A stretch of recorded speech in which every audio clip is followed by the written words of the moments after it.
Hello everyone and welcome to day 2 here at the 2017 Green Mountain Championships. I'm your host Terry Miller, the Disc Golf Guy, and I am joined by Jeff Spring.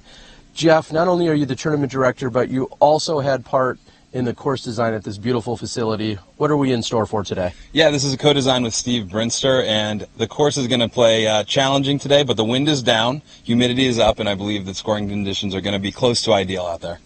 And speaking of scoring conditions, yesterday we had some scorching scores take place over at Brewster Ridge. Who are we going to see on this lead card, and what did they shoot? Well, we had 2 course records set, 13 under par for Nate Doss and Michael Johannsen.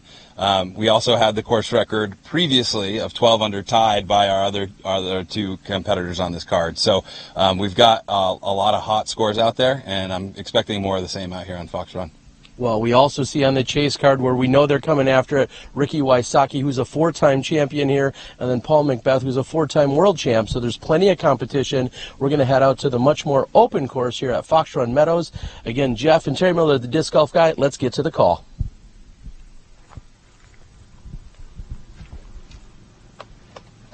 Ladies and gentlemen, welcome to Run Meadows.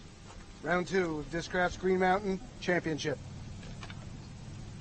On the tee, from Bend, Oregon, Nate Doss. Yeah, Nate.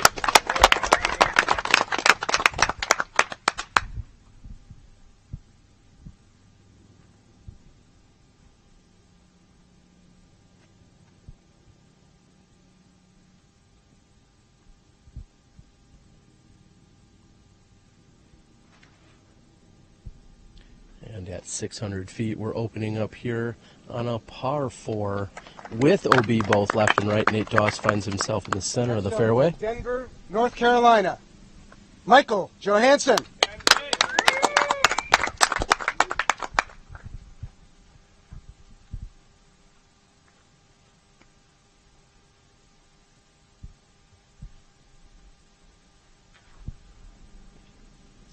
That's looking good as well, Terry. It's right down the middle. We want to see the disc move left as it's a better angle at the pin. Next on the tee, from St. Paul, Minnesota, Leiviska.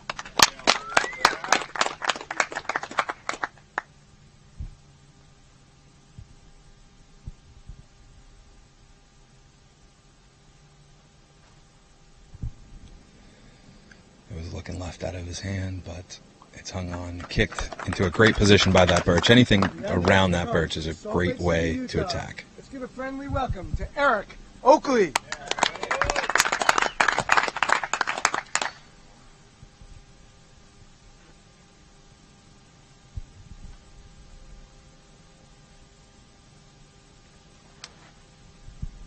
Eric Oakley hoping that finishes slightly left. Looks like it'll work just fine. Earlier today, the women competed on Brewster Ridge. We'll check in with them from this morning. Thank you very much, Terry. We go to round 2. We're starting on the Brewster Ridge course for the ladies today. Hole 1 comes in at 315 foot. It is a par 3. Paige Pierce first on the tee. She leads by 1, and that is going to be about a 70-footer. She's probably going to go up and down and card the par. Sarah Hokom, 3 under par over at Fox Run. Kicks right, and she's going to have a relatively tricky out to try to save her par. Valarie Jenkins, who is currently 3 strokes behind, puts up a very nice shot. She leaves herself about a 45-foot look at birdie. And Catrina Allen now. It is a beautiful day here at Brewster Ridge, about 75 degrees, almost no humidity. Sarah Hokom's second shot pins it. She'll be carding the par. Valarie Jenkins for birdie to gain a stroke. Tickle. We are moving on to hole 2.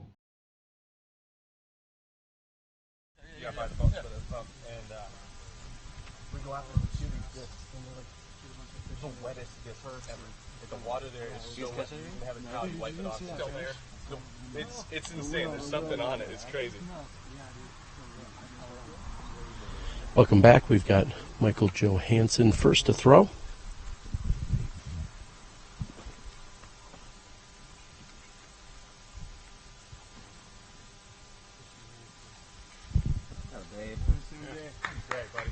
And you will notice throughout the day, Michael Johannsen, a very, very quick player.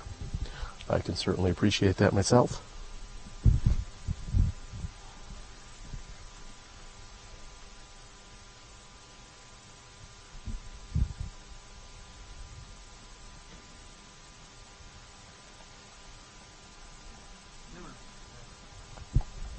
Kale's fading left of the pin. As Jeff had mentioned a few moments ago, very, very calm conditions out here. This course is much more open than we found at the previous course. However, the wind could affect it. However, I don't think we're going to see that today, though.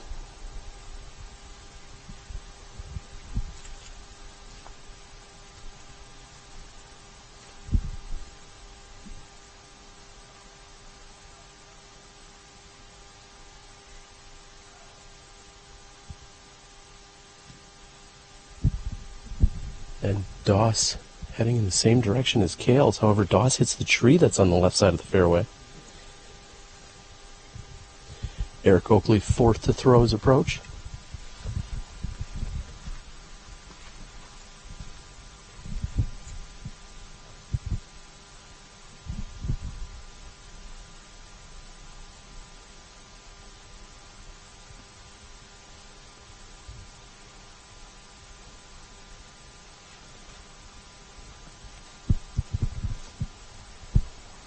Eric working the forehand. We're going to be back with you in a moment after a word from our sponsors.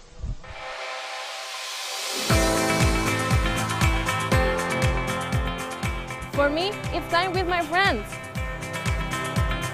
For me, it's a walk in the park. For me, it's my job. For me, it's fun.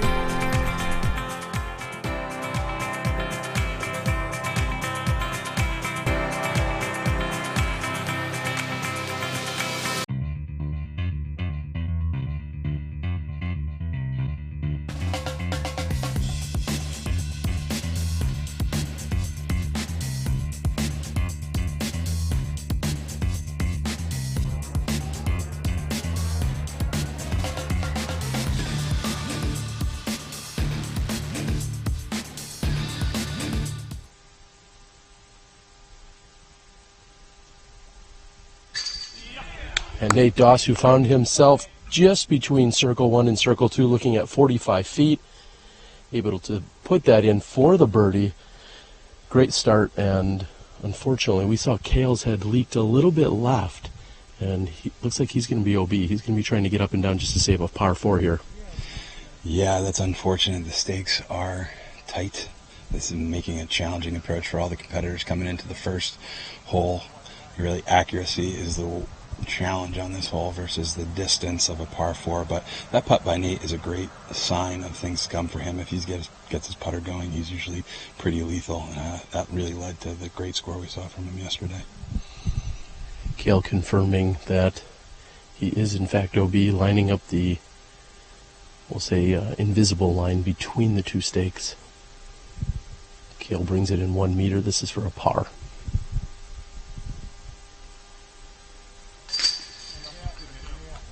And Cale will still walk away with a par after the unfortunate OB. Both MJ and Oakley also in very short birdie distance here. Yeah, this has got to feel good for Eric, especially if he can catch a putt to a birdie start after a hot run like that.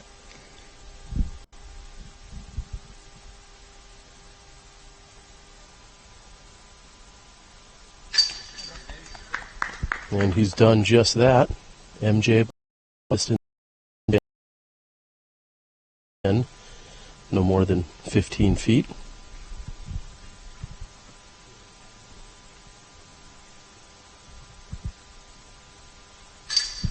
And he's in. We've got a very, very short walk over here to hole 2. We'll be back after a word from our sponsors.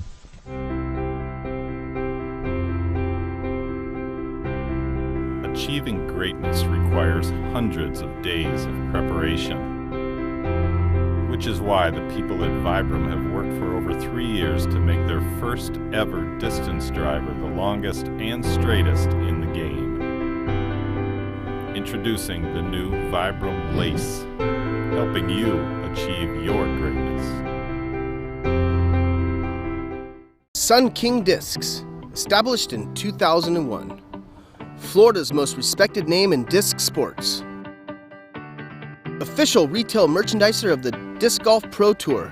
Currently on tour supporting Discraft and DGA live inventory, free shipping at $12. All orders $19.99, ships in a box, includes single discs, large selection of both stock and collectibles. Check out the website at www.sunkingdiscs.com.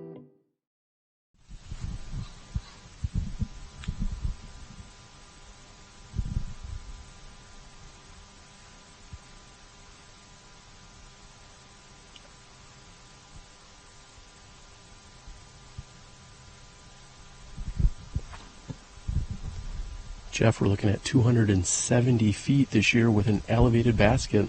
One of the Pro Tour assets that we have along. Here's MJ.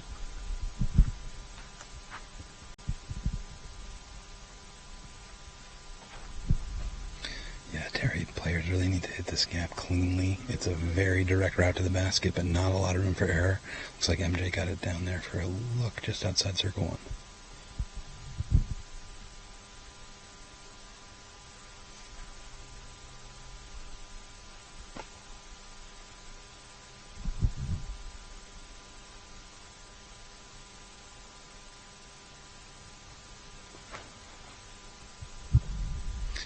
Tight right, it hits a bush and kicks down. He'll have an easy up and in from there, but it's going to be a pretty tough look at birdie. It'll be similar to where Nate ended up, and let's see if Cale can get it inside the circle.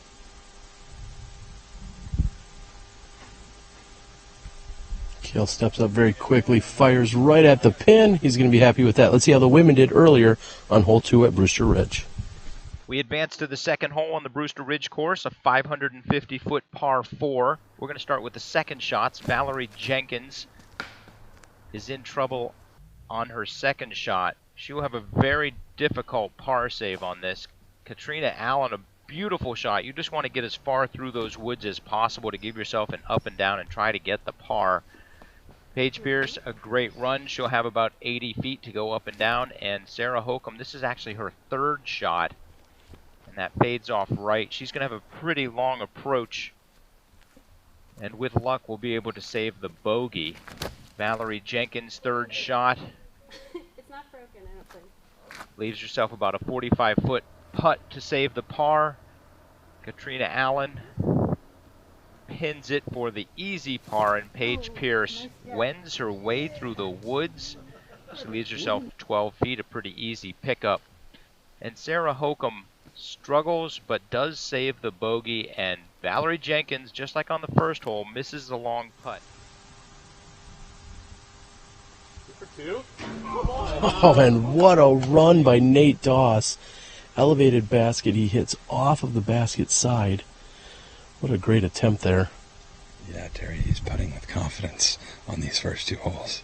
Let's see if Eric can make a bid of similar volition.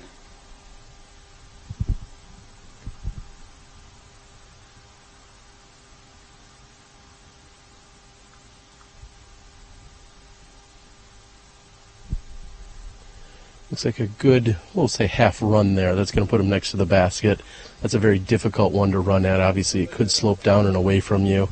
And there's the chance that if it got on edge and rolled, it could find the OB, and you don't need any unnecessary, unforced errors out here this early. No, absolutely not. Not on this hole. This hole is a birdie hole for these guys, and they all want to get it. That's why you saw those aggressive runs. And let's see if we can at least put our first birdie in. It looks like Kale's pretty safe. And wide left and in for MJ. Great birdie. Kale will be walking up here. He's right next to the basket. He's going to be tapping in. As he's doing that, I'm going to remind you the women are playing really on the other side of the parking lot, we'll say. It's called the Brewster Ridge course. That is different from what the men are playing. So if you haven't been able to tell already, yes, it is a different course. They'll be rotating back and forth throughout the weekend. And I will try to always reference which course they're at, but they're at another course. Eric's in. We're moving on to hole 3. We'll be back in a moment.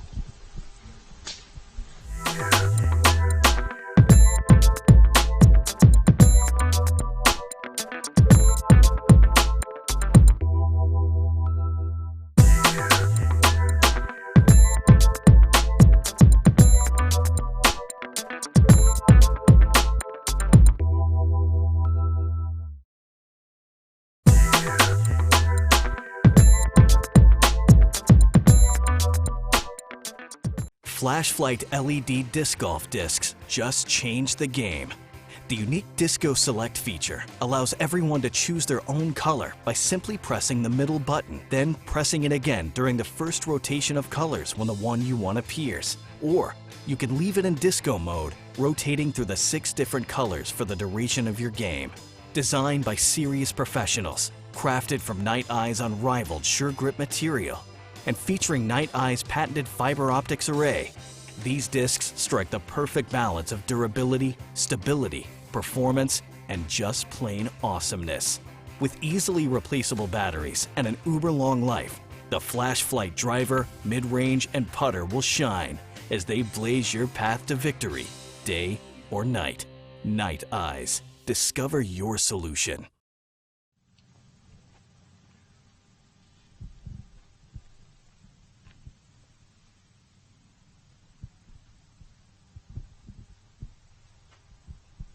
Welcome back. We've got MJ on the tee here on hole 3, 305 feet.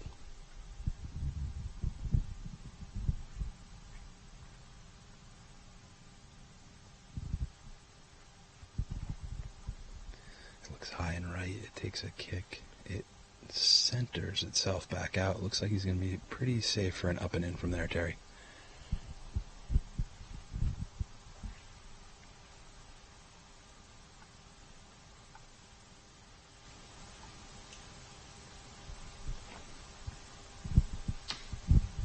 Kale also gets a pretty good kick for hitting any trees early.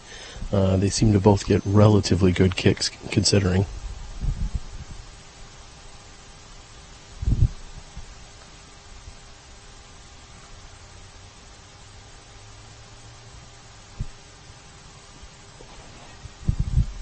And this one looks just about right. If it misses, oh, and it hits the tree right at the end of the fairway before it turns left to the basket. He just needed that moving a little further left, Terry.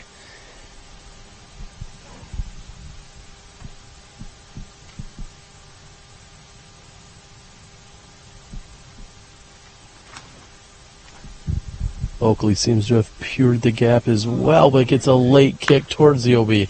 We'll check in with the women on hole 3.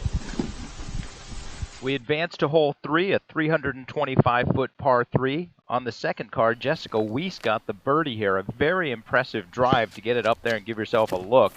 Paige Pierce, if that drifts left, she is good.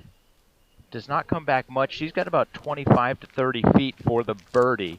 Catrina Allen does not quite follow through. That is commonly referred to as a par on a 325-foot hole where the pin is not that protected. Sarah Hokom, we'll call that a par as well. Valarie Jenkins. That is a good shot. She leaves it a little short, tails off left. Here's Sarah's theoretical birdie putt. We'll call that a par. And Paige Pierce to gain a stroke.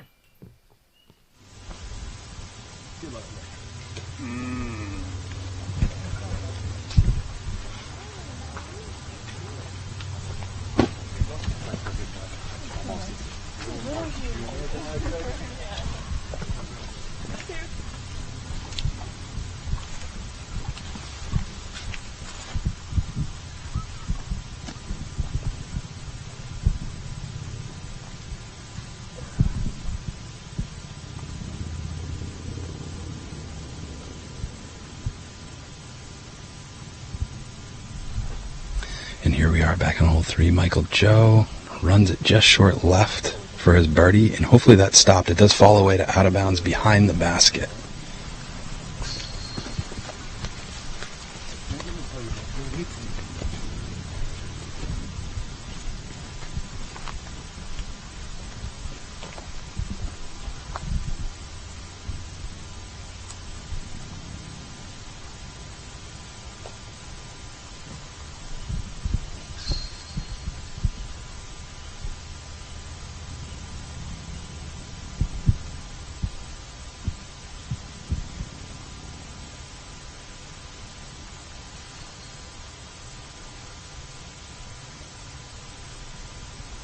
Doss is giving it a run even with the drop off behind the basket. However, it sits down no more than 7 or 8 feet from the pin.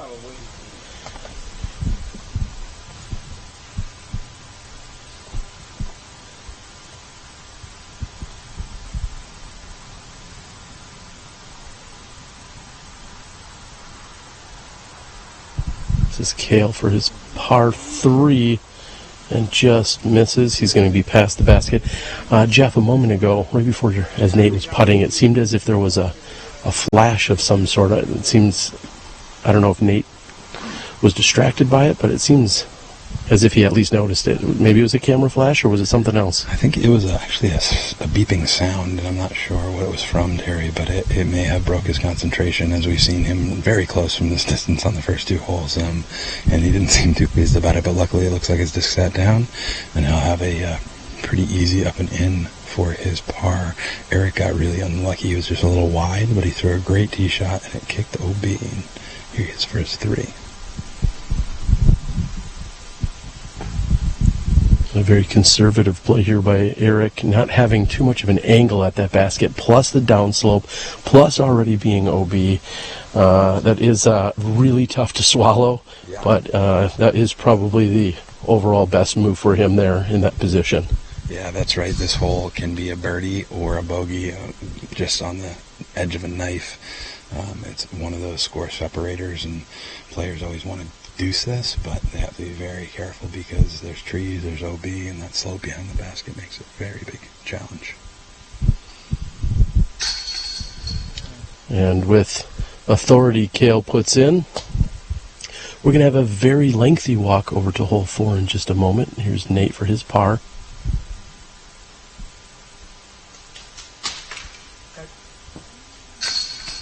And Nate is in, as will MJ. Speaking of Nate Doss, let's see what he's throwing here. Out on this Fox Run Meadows course, we're going to see what Nate Doss is throwing today. We'll be back in a few moments. Hey, this is Nate Doss here. We're here at Smugglers Notch Resort and Disc Golf Course. It's the second round of the 2017 Green Mountain Championship. Playing the Fox Run course. Really exciting day. Obviously, second round. We got a lot of big names up there. But I'm here to tell you what I'm going to be throwing out on the course. So my main 3 discs for this course, and really on any course, is you got to start with the trusty buzz. So I got my Nate Doss Team Series buzz here, 3-time Nate Doss buzz. We just came out with these. These are awesome. Really, really love them. My main mid, I carry like 3 buzzes, different ones, but this one I just added recently. Number 2, definitely got to be the Predator. Been throwing the Predator for a long time. This is a Nate Doss Z Predator. Came out with this years ago, but definitely one of my main boys there. And last but not least, the Force, the Z Force. I actually got a Austin Turner Team Series Z Force here. We just came out with these. These are awesome. I just put this one in my bag. I got another one that I've had for a long time, but you'll see me throw many, many different versions of the Force. Definitely my 3 favorite discs for Discraft. We make a lot of great discs, but those are the ones I use. Of course, I'll be putting with my rubber blend Nate Doss Challenger, as always. Looking forward to a great round. Enjoy. Terry Miller, the Disc Golf Guy, and I've caught up with MJ here on our lead card. MJ, sponsored by Discraft. What are going to be some of the go-to discs that the viewers at home are going to be looking at today? Well, I'll end up throwing my Undertaker a lot on quite a few control shots where I'm not trying to get too much. And then my approaches and longer range shots that are outside of my putters, I'll end up throwing my Comet a lot, this TI Comet a lot. And then for any of my long range distance stuff, if it's not too windy, I'll use probably one of my cranks, this one, or probably my pink one. And then when it gets to, like, I don't know what the water holes are and some of the other ones, I'll throw this nuke on quite a few shots just in case of the wind.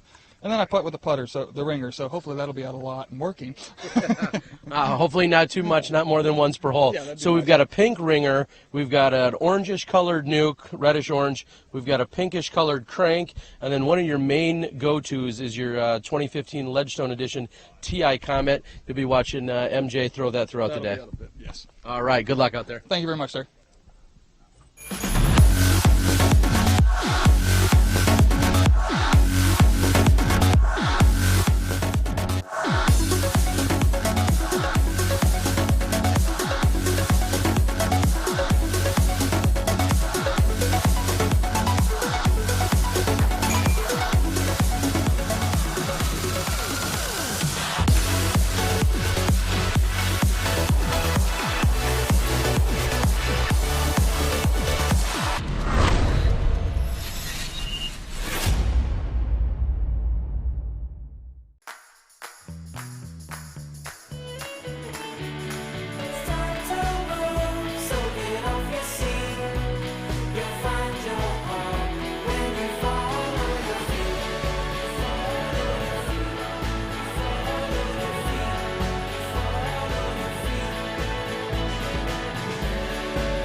Oh my god. It looked like a roller coaster. Dude, it was bad. It was, whew. She's like, I'm sorry. And welcome back, everyone, as we've made our trek, our lengthy trek from hole 3 over 4. The players will all catch their breath, and we'll be teeing here in just a moment. Looks like MJ's on the tee.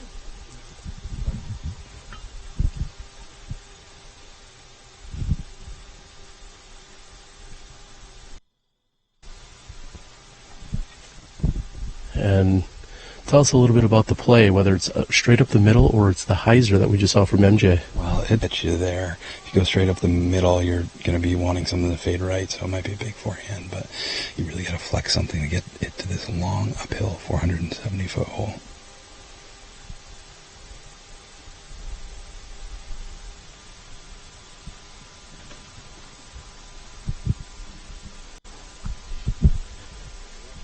Doss going with a hyzer.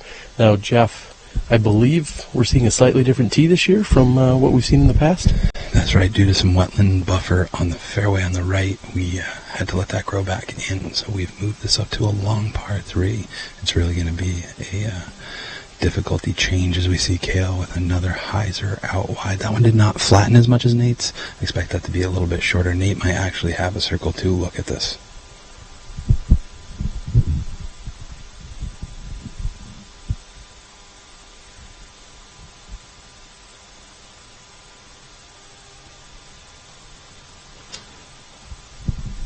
And Oakley with plenty of power unloading here. That is a great looking shot. Let's check in with the women over at hole number 4 at Brewster's Ridge earlier this morning. We move on to hole 4 at Brewster Ridge, a 575-foot par 4.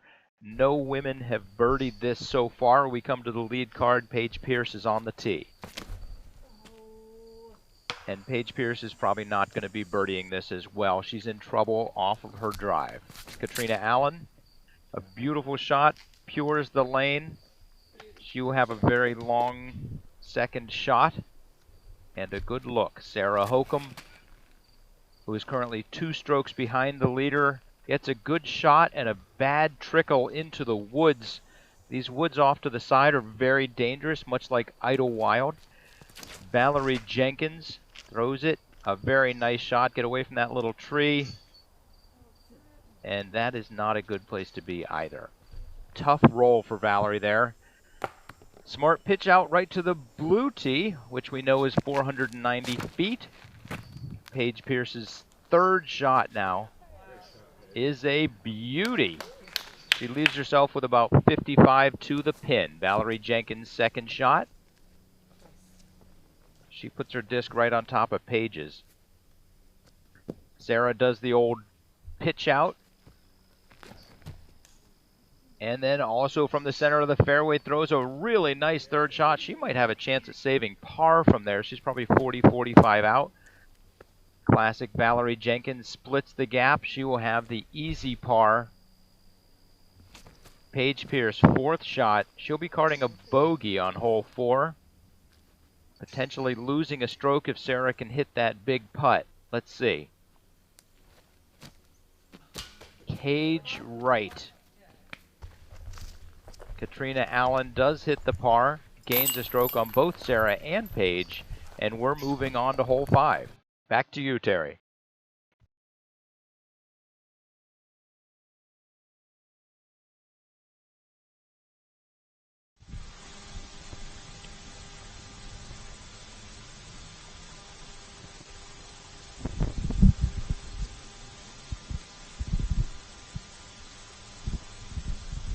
And Jeff, we see that Eric Oakley was in fact out of bounds. Looks to be about 85 feet from the pin. Yes, that's right, and he just lays it up there. It looks like he landed on something a little odd. I think he's okay, but his first shot was also unfortunate because he did get it up to about pin high on this 470-foot bomber par 3. And from about the same distance, MJ also lays up right next to the pin. He'll be walking away with an easy 3.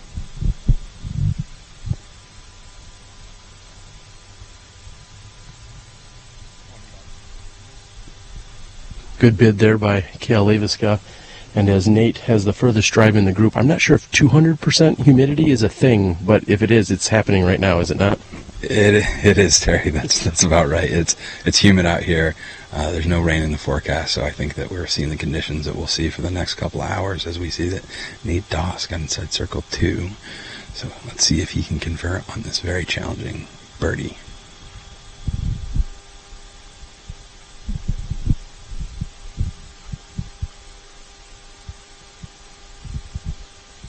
From 58 feet.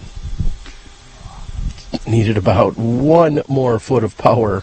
Not sure how that's measured. Foot power? Joules? I don't know. I'm going to start throwing out some real fancy mechanical terms. Engineering, maybe? I'll leave that to you, Terry. I'm not quite sure, and I'm not even going to delve into it, but you know what we've seen here is 3 pretty routine pars, and unfortunately Eric is going to be tapping in for his circle 4, and this brings us really onto a part of the course where water starts coming into play, and these guys get to air it out even more. Doss will tap in. We're going to have a brief walk over to hole 5. Stay tuned. You're watching live disc golf from Smugglers Notch and the Disc Golf Pro Tour.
And it looks as if we're ready to go here on hole number 5, measuring in at 445 feet with OB short, left and right. Everywhere but in the basket. Well, not quite short, Terry. It's going to be open until the basket, but the water is in play here. And I've heard that a number of people have been going into the drink as we see Michael J. launch one way up high right. It's fading back in. It's spiking into a good position. He is short, but he is in.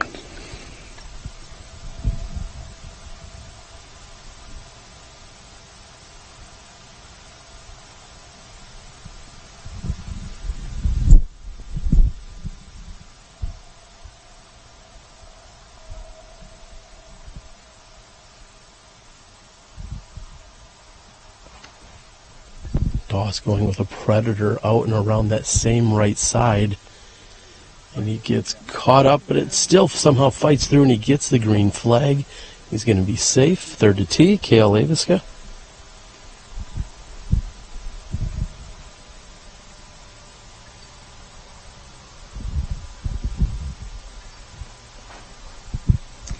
This one looks a little wide as well, Terry. He's lost it, right? He's got to get another punch through, just like Nate. And it gets held up. He's going to have to come back up the right side of the fairway and mark it well short of where the disc actually finished.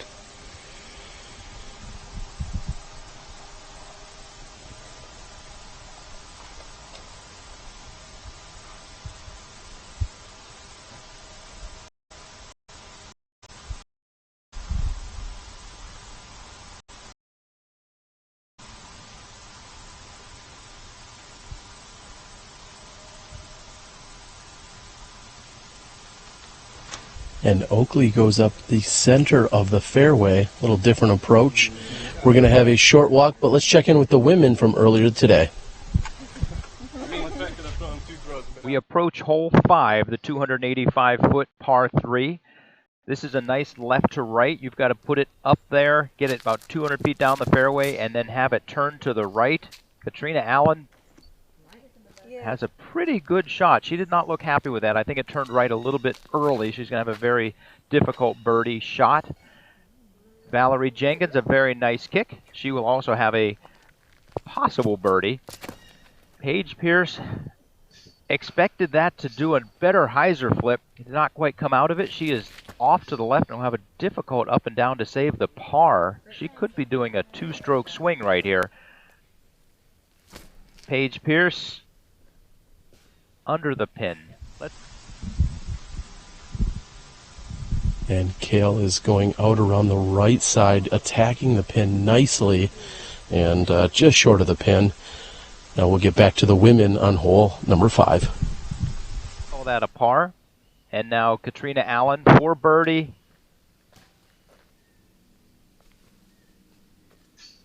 Valarie Jenkins misses the birdie as well. Sarah Hokom from 36. Out at third. We move on to hole 6. Paige Pierce still up by 2.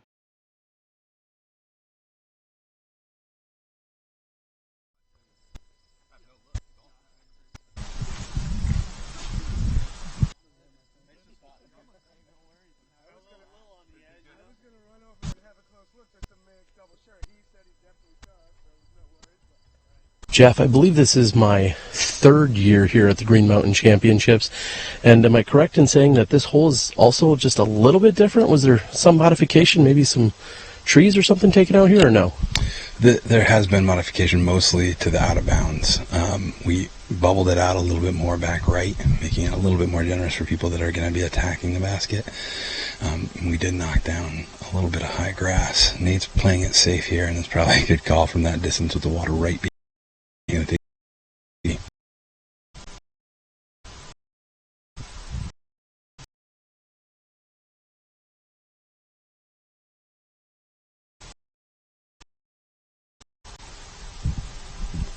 So the other players are coming down. A lot of shots funneled down into this drainage ditch before the basket and the green. Looks like Michael Joe's just outside.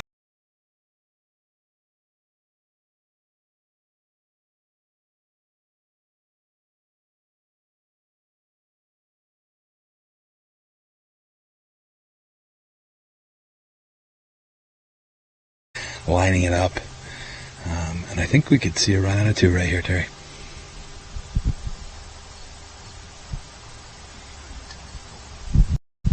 And almost converting.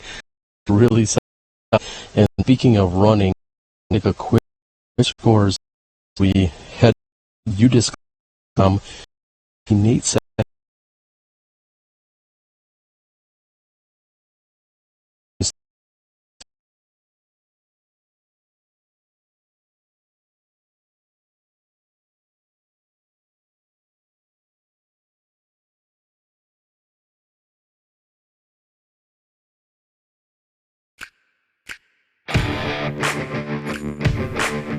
Par 15.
Hey there everybody, and a special shout out to our Disc Golf Pro Tour Silly Pint patrons.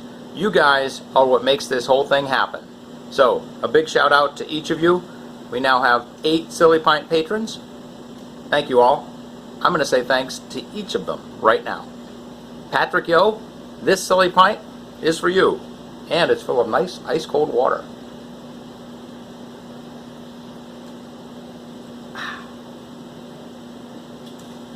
David Jovino, this Silly Pint is for you. GMC, presented by Discraft.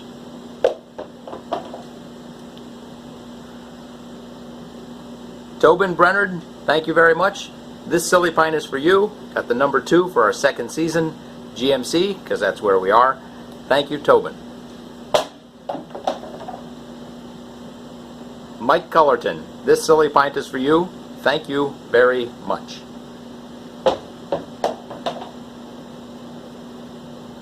Alan Risley, Pro Tour symbol, GMC symbol. This Silly Pint was specially made for you. Brian Megan.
The big one.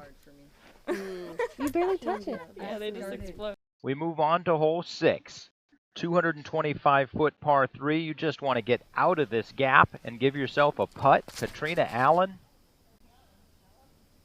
That is a very good shot. She is 15 feet away. Call that a birdie. Valarie Jenkins. She also, even with the slip, gets out of the gap, gets a nice little roll to the left. She's got about 15 feet for the birdie as well. Paige Pierce puts that a little high. This is out of bounds. This hole is actually circled by OB. Paige Pierce's third almost saves the par. A beautiful run by Paige Pierce. Sarah Hokom for birdie to gain 2 strokes and tie for the lead. Sarah's now going to be 1 back. That means Valarie and Kat will both be carding the birdie, gaining 2 strokes on Paige, 1 stroke on Sarah. Jessica Weiss is moving up from the back. Things are tightening up on the women's side. Thank you very much for supporting the Pro Tour. This Silly Pint is for you. And if you'd like to support the Pro Tour, you can go to patreon.com/DGPT. Oh, we got 2 more. Daniel Reynoso, thank you very much for supporting the Pro Tour and for helping out with live scoring a ton last year. You were a good man. And last but certainly not least, Tom Schneider of ShopTom.com. Thank you, Tom, for all of the consistent support. I look forward to saying your name again next year at the tour, next month at the Tour Championships. You guys have a great day, and we'll see you next time.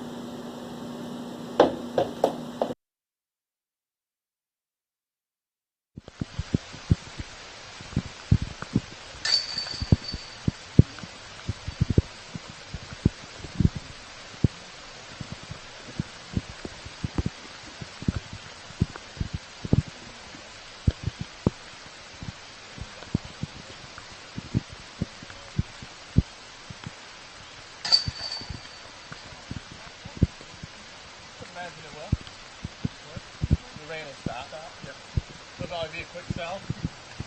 Jeff's the better person to ask. He knows this place.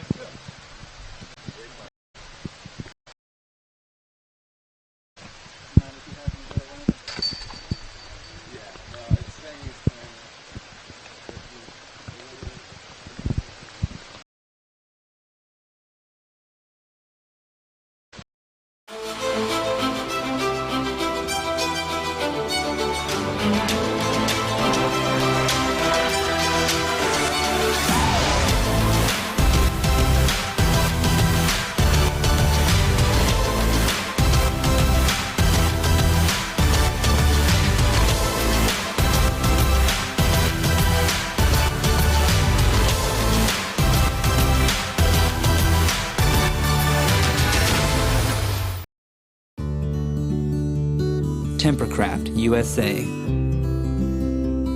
Double wall 18/8 stainless steel construction keeps it cold while you're hot, keeps it hot while you're cold. Get your customized growlers, tumblers, and sports bottles. With a lifetime warranty and 1% back to the planet.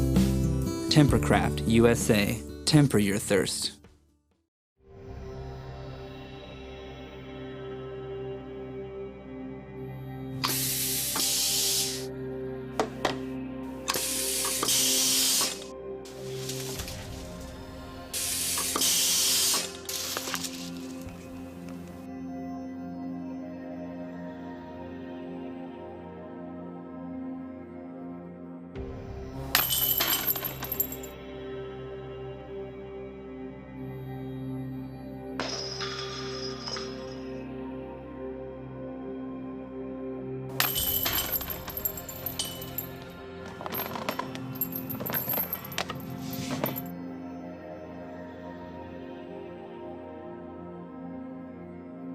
The Mach X by DGA, the evolution of disc golf.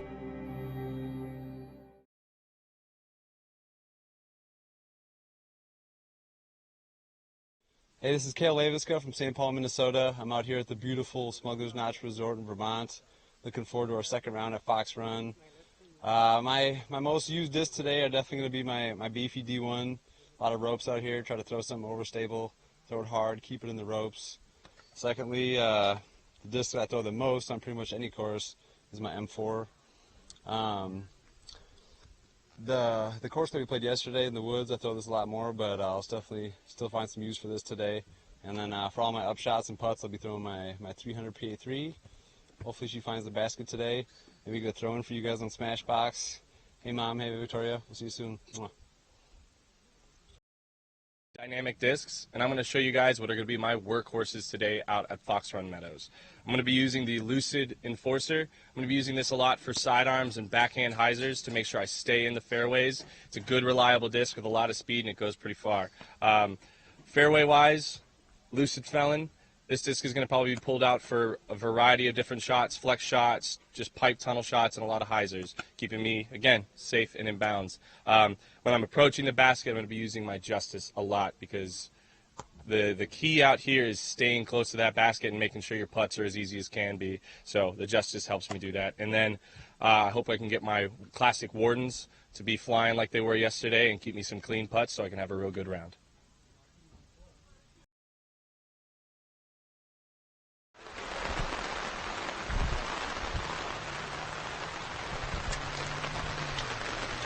Hello, everyone, and welcome back to, well, the rain. And joining me now is Bob Giulio of Discraft.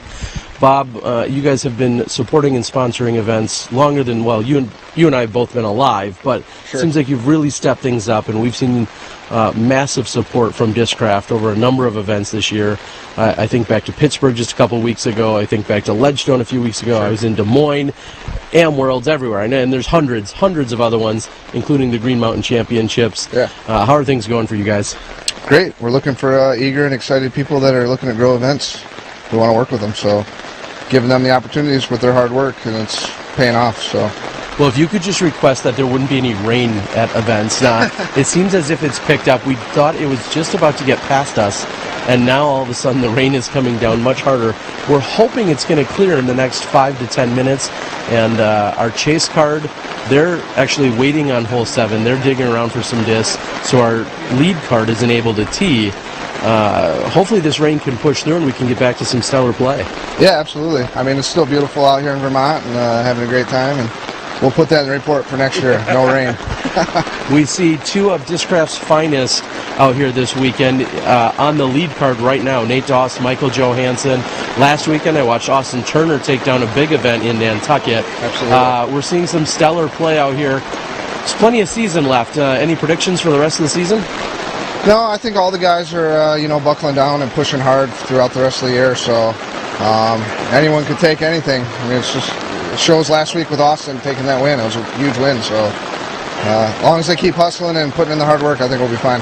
Well, it was great to see Austin Turner, the young gun, touring around quite extensively with Jeremy Coling these days.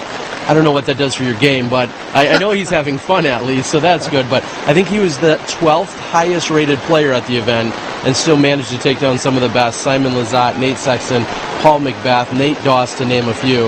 Yeah. A solid performance. Now there's a few discs that are out that are supporting some of your top players. Can you recap a few of those? Do you remember what they all are? Yeah, we got the Tour Z fundraiser disc for the team players. A large portion of that money goes right to them.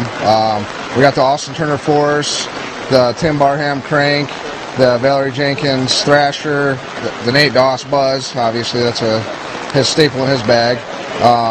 And then we got the Michael Johannsen Comet, which is another disc that's been his favorite forever. So exactly. Yeah, it's a good thing and it's good for the players. So get out there and support them. I was going to say it's kind of great in two accounts. One, you're supporting the players, as you said, with the proceeds and financial contribution going to them, and also obviously you're getting a good disc. And if it's a staple in their bag, maybe it's something that you should consider adding to your own bag out there as well. Absolutely. Every player picked the disc that they wanted. That was meant something to them. So it worked out great. All right. Well, while we're sitting and waiting, again, this rain is it's ridiculous, actually. It's coming down quite hard. I'm going to real quickly recap a few of the scores found out there on udisclive.com. We're going to see where players are at. Again, our lead card is actually waiting on the chase card anyway, so it's not that they're standing down for the weather. they're not even actually able to throw because the chase card is out there on this very long hole number 7. I just saw Paul McBeth actually throw a moment ago. So as of right now, through 6 holes, Michael Johannsen is your outright leader. That's our boy. Overall, Michael Johannsen sitting at 16 under par, making a charge from the second card, Raincoat Ricky as we call him, Raptor Legs. Yeah. He's sitting at 15 under par, tied along with Nate Doss. Ricky is 5 down through 6, and Nate Doss is 2 down through 6. Paul McBeth is sitting at 14 under par. He's 3 down through 6, and then 3 down for the round. So we have McBeth, Nate Sexton, and Jeremy Colling all sitting at 14 under as a total as of right now. And Paul Ulibarri also making a great charge along with Sexton and Colling as they're moving up that leaderboard. AJ Risley having a solid performance sitting at 6 under through 11 holes. So some great golf going on out there. And I know everyone, I think people were wishing we were over at Brewster Ridge right now instead of being out in the wide open. Coverage. Yeah, a little bit more coverage. Very exciting to see out here. Have we looked at anything on the women's side? I know Val Jenkins was right in the hunt of things along with Paige Pierce and Catrina. In fact, I'm not going to give you all those details because we don't want to ruin it throughout, because I was just about to read those scores and I don't want to spoil everything. You're going to continue to watch their round as it plays out as they're over at the Brewster Ridge course. But I know there's a great battle taking place over on the women's side as well. So we're going to stand down for a few moments, listen to another word or two from our sponsors. It looks like we'll be able to get back into position here on hole number 7, and then we'll be ready to go with you guys and bring you some more action. So for Bob Giulio of Discraft, Terry Miller, the Disc Golf Guy, there's the let up of the rain. We'll be back after a word from our sponsors. Thanks, Terry. Thank you.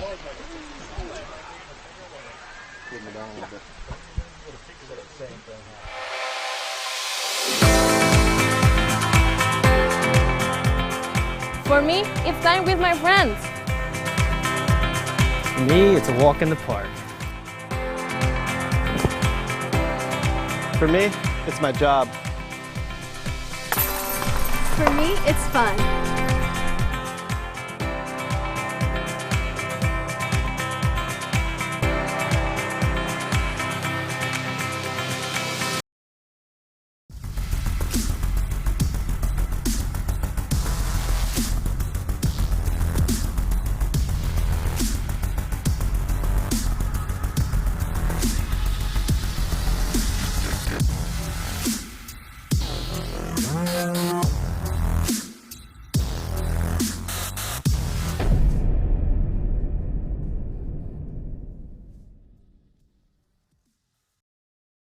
How small the storm is it? It's not great. Yeah, you were right. It turns out.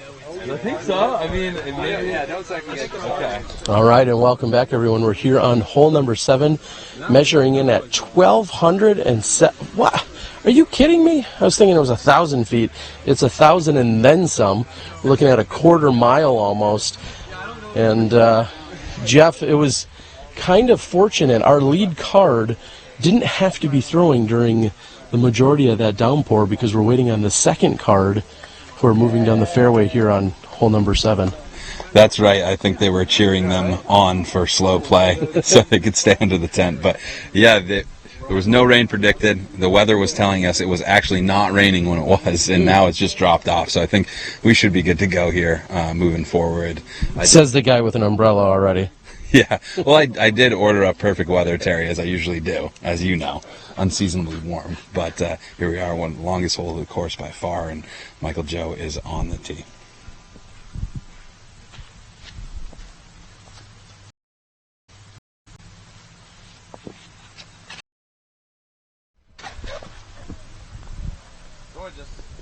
And a great looking shot by Michael Joe going out over the OB on the right hand side, easily clearing the OB ravine ditch area.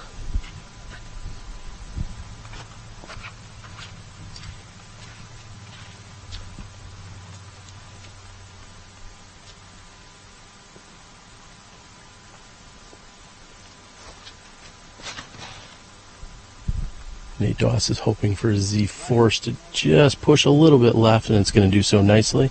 Yeah, and that's a great position to be in. He's right in the center of the fairway. He's cleared it by over 100 feet, and he's in a position to attack and potentially get his 4.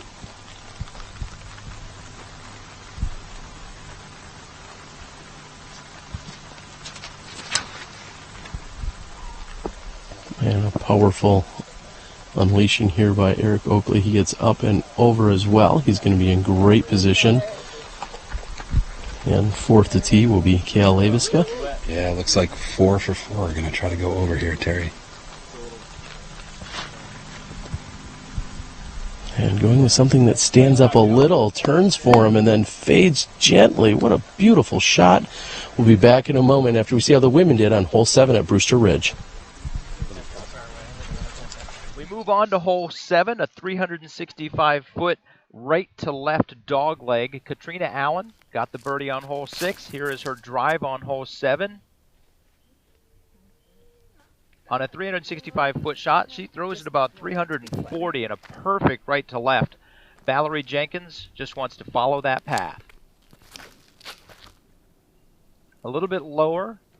Can it fade left? It fades left a little bit later, cuts in, actually goes past the basket. She's about 15 feet away for the birdie. Here's Sarah Hokom's second shot. She lays it up very nicely. We'll be carding the par. And Paige Pierce for birdie. Catrina Allen and Valarie Jenkins have an opportunity to gain another stroke on Paige Pierce. That would be 2 strokes in 2 holes. Cat connects, as does Valarie. Things continue to tighten up on the ladies' side. On to hole 8.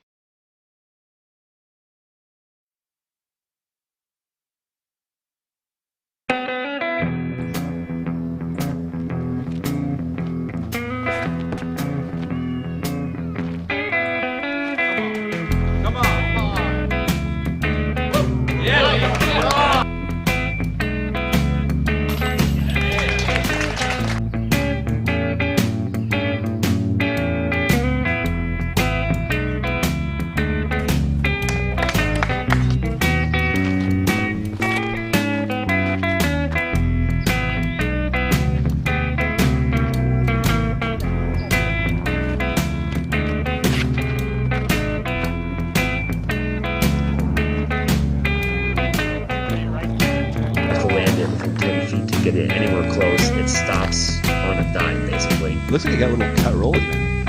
Yeah. Dawson going back to that TI Buzz. It's tough to have a good putt long. Gotcha. Dosco, TI Buzz. Just the perfect height. See. And Michael Joe with his second. He's using the bubble effectively, playing into the soft spot of the fairway. It looks like he's sitting a little further back. That's going to be a long shot if he's going to try to attack that basket. And here we go. Eric's going to try to push it a little further up and into that bubble.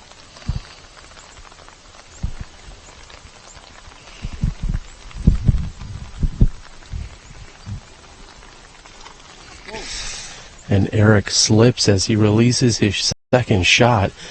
He looks to be okay. That may have been part of his normal run-up and dance moves. He's kind of ballerina-like, but thankfully he's light on his feet. We'll give him the benefit of the doubt on that one because the shot actually worked out beautifully.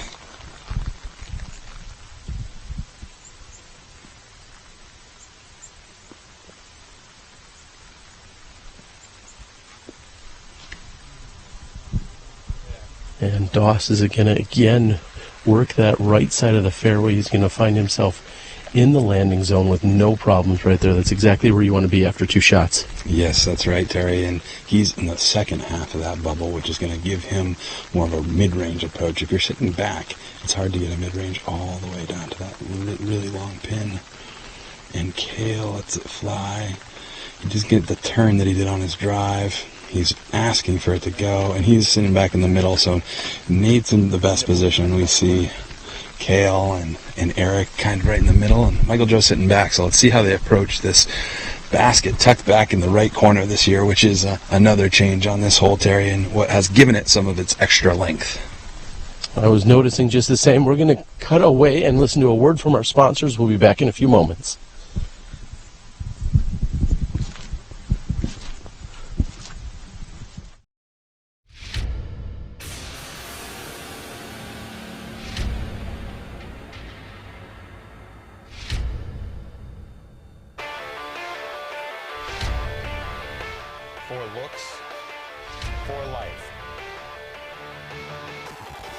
for Lee.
And Michael J.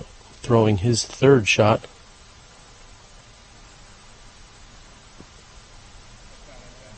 He'll be short of the basket. Looks like he'll have a medium-sized approach from there, maybe a long putt, but really what looks to be a more of an approach. Playing this for the 5.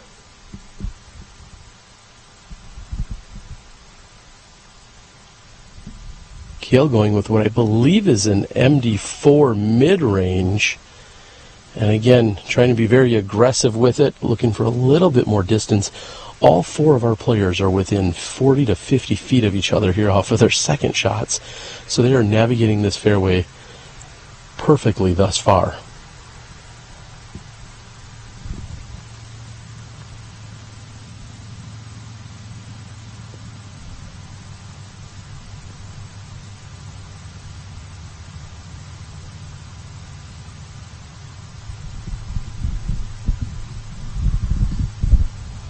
Oakley with a forehand, is that going to work for him, Jeff? It looks like it's trying to work its way back, and if it gets going right, oh, and he's okay. Yeah, the wall is inbound, so it was plenty deep. It looks like he's probably going to be right on the edge of the circle, but he may have a weird stance for his putt, as we see Nate lining this up, and he's got his glow buzz, and this is lining up for a dead straight bullet at this basket. And that's not going to have enough power. I'm not sure if he just released earlier, possibly had a slip there with all of the wet conditions going on, but right out of his hands he was expressed a little bit of frustration.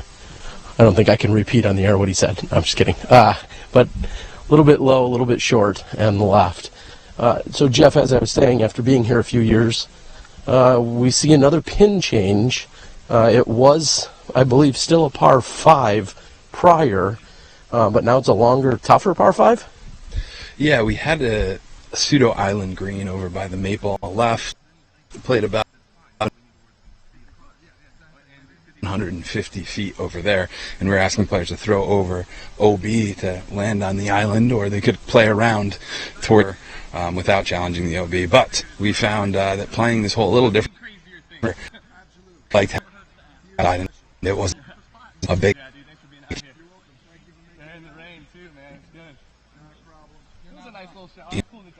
into the basket, and it required the final shot to have. Last year we were seeing, a lot of people spiking it in there and finding their 4 pretty easily, and this really adds a really cool approach to this long par 5.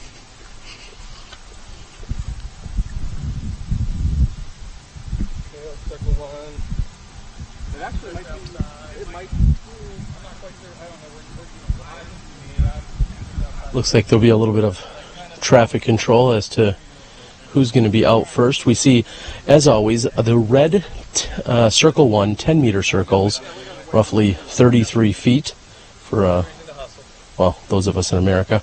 And then there's also the blue 2-meter circles, or correction, circle 2, 20-meter indicators, the blue flags. Those are standard here at the Disc Golf Pro Tour. Anytime you hear us referencing circle 1, we're talking 10 meters and in. Anytime we're talking circle 2, that's usually the 10 to 20 meter range. Yeah, Terry, and the rain has slowed down enough for the competitors to kind of put away their umbrellas, take off their jackets. We see Nate getting ready for this birdie putt and kind of just getting off their rain gear and getting ready to try to make a bid at this 4. Yeah, he is looking to be about 10, possibly 12 feet outside of circle 1. So if I do some quick math, we're looking at approximately 43 feet. This is Nate Dawes for a birdie 4.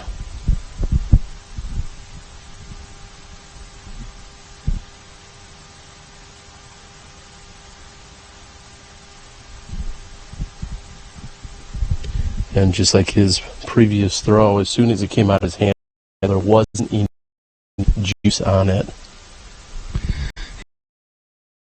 Yeah, that's right, and that would have been a big putt for somebody sitting in tied for a second.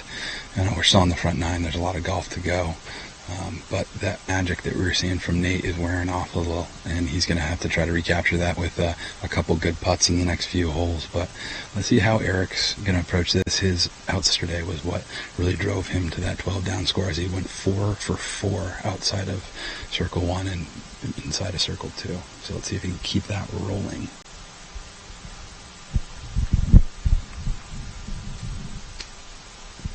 And he had the power on it, however, offline. He's chuckling from a distance. Not sure exactly what about. Yeah, I guess pars are kind of fun. Yeah, pars are fun. This one, I think every competitor is usually okay walking away with a 5 as long as there's not a circle on their card. But yeah, I think Eric was just laughing because on his takeaway on that putt, he had a little bit of the rock wall to deal with, and I think it caught the limb right out of his hand. So I don't think we can blame him too much. You know, his putting has been so solid. So let's see how Michael does. And splash in and out. You thought that he had it for just a moment. However, that splash on the left side doesn't catch enough. And Cale finds himself at about 25 feet. He's got a great look at birdie here. Yeah, I expect him to make this, Terry. And a little dancing on that right side. I don't know if the strobe or disco lights, I don't know what kind of dancing Cale does, but either way, he finds it at the bottom of the basket. Walks away with a smile and a birdie. The rest of the card is going to clean up for their pars. Yeah, and the baskets look a little slick. I mean, the rain has just fallen. I'm not sure if it's influencing the disc, but Michael skipped right off. It looked like Cale's was trying to do the same thing, but hung in there. But we see our competitors clean up, and let's head to 8.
Ricky Wysocki, birdie on 3. Ricky Wysocki, his drive on 4, pin high, flies by, keen wall save, call it a birdie. On hole 5, 10 feet short, call it a birdie. On hole 8, pin high, 15 feet right, that's a birdie. Hole 13. Hole 13, look at that thing, hold the line, come a little right disc, a beautiful shot, that is a birdie. Hole 14, birdie! Well done, Ricky Wysocki! Hole 15, straight as a string right through the thin gap, that's a birdie! Hole 16, watch this shot. That is your current leader in the clubhouse and what great parts he does. Here we go, folks.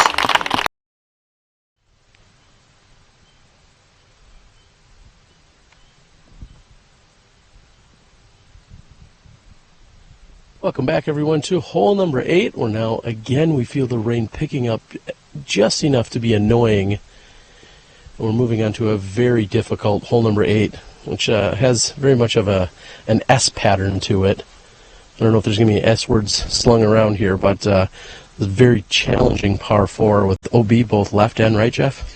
Yeah, it's a wide fairway, Terry, but most pros use all of it, as we see Cale pushing the envelope right now, and he has used all of it. He does. He comes up about 3 to 5 feet short of the OB. Had the grass been any shorter, it may have carried out past the white stakes that indicate the OB here. The grass is plenty wet, however, at a healthy length. Yeah, and it looks like to me that Cale taking out that M4 that he always throws and throwing it up that left side, he's playing this as a par 5, or really playing for his 4. Michael wasn't getting too aggressive either. It takes a special 2 shots to get up to this pin, and actually there's probably going to be some adjustments to this hole in the future, but right now this is playing as the most difficult birdie on the course, as we see Nate doing what you need to do to have a chance at that 3, which is flexing a big old drive up the fairway and into the S-curve. If you were going to place your disc anywhere with a realistic drive, you would basically put it where Nate has just landed. That was an excellent shot by Doss. You could always use a little more distance, but he has really put himself in a good spot. Oakley is going to challenge the OB, but come up inside. He's no problems there. Let's see how the women did earlier on hole 8 at Brewster Ridge. We advance to hole 8, 605-foot par 4. Paige Pierce's lead has been cut to 1. Sarah Hokom's charging fast. Catrina Allen puts that in good position. She'll be able to go up and down and card the par. Sarah Hokom's second shot, she just wants to get it farther than that. Sarah Hokom has a challenging third shot to try to save the par. A very generous delay by that first tree. Valarie Jenkins will go up and down and card the par. And Paige Pierce, kaboom! She's left herself with 15 feet for the birdie. Sarah Hokom needs to go up and down to only lose 1 stroke. Here is her third shot. It goes over the basket, about 25 feet past. Here's Sarah Hokom for par.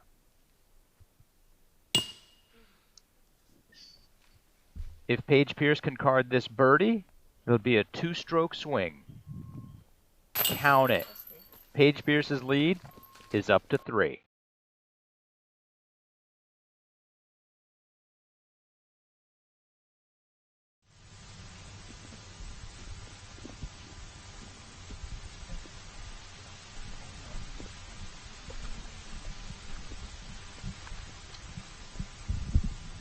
And after finding Cale on the left side of the fairway, he's going to throw a hyzer into a skinnier portion of the S-turn we referenced earlier. Again, these guys are making it look very easy as of right now. Just inching their way up the fairway.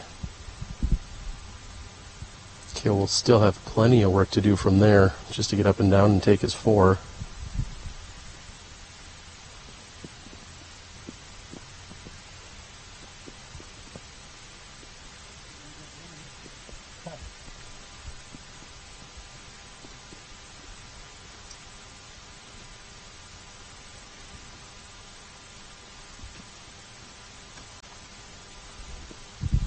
Michael Joe's going to get another good drying of the disc here.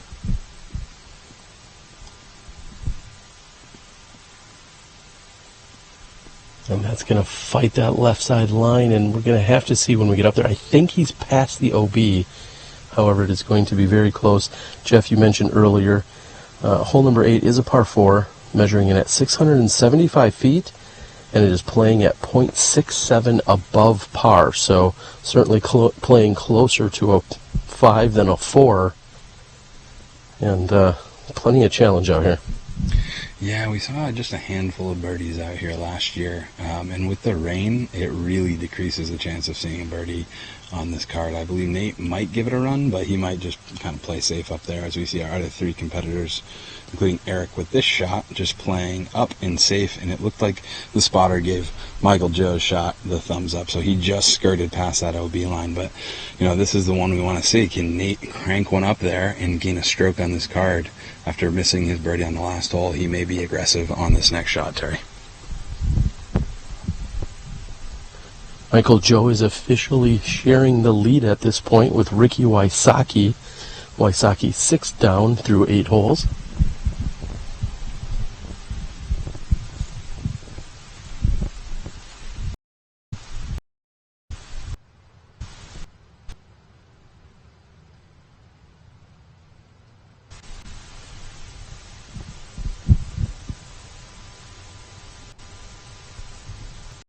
And Dawes fighting a hill approach, throwing slightly uphill, but that looks to be a great shot. Yeah, he's giving himself a look. I'm guessing that's in between circle 1 and circle 2. It is a long way up there, but being on the bag for Nate in the past, the one thing I can tell you folks at home is that he has confidence in himself. If he feels he can make a shot, he's going to make it. So I'm not surprised to see him rip that shot up the hill, even with the OB getting tighter around that basket.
And Michael Joe's going right at the basket. It's leaking right. He's got to get down, and will that be in bounds? I don't see any flagging up there, but hopefully he held on. There is a little bubble on the right side. If he's about right of the pin.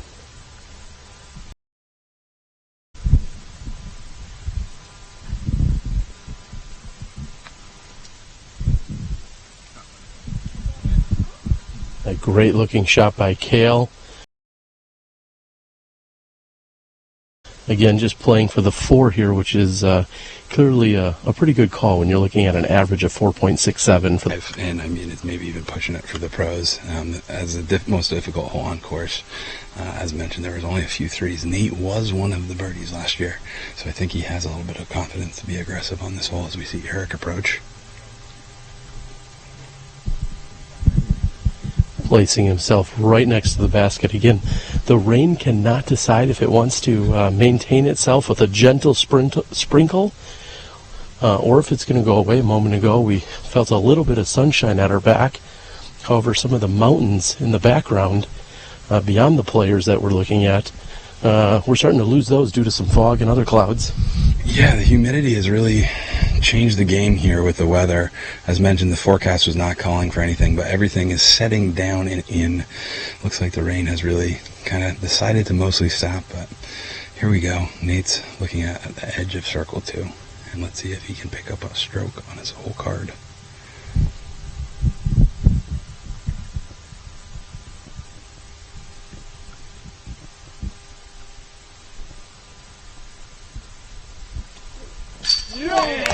And what a putt by Dawes.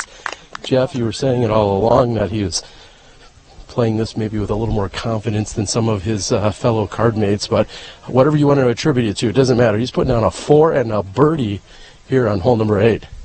Yeah, that's an incredible 3 coming up that hill, especially with the conditions. The grass is wet. It's a little slippery. We saw some slips on the last hole on his approach. We saw Eric slip, and to rip one up there with the penalties all around, as we can see this tight green, is just pretty incredible. And that right there is a momentum swinging performance, I think, for Nate Doss, especially coming into the last of our little aim-in corner here, 7, 8, and 9 at Fox Run Meadows. And I misspoke a moment ago, as you corrected. Yes, a 3 for Nate Doss. Very impressive here on hole 8. Rest of the card is going to tap in.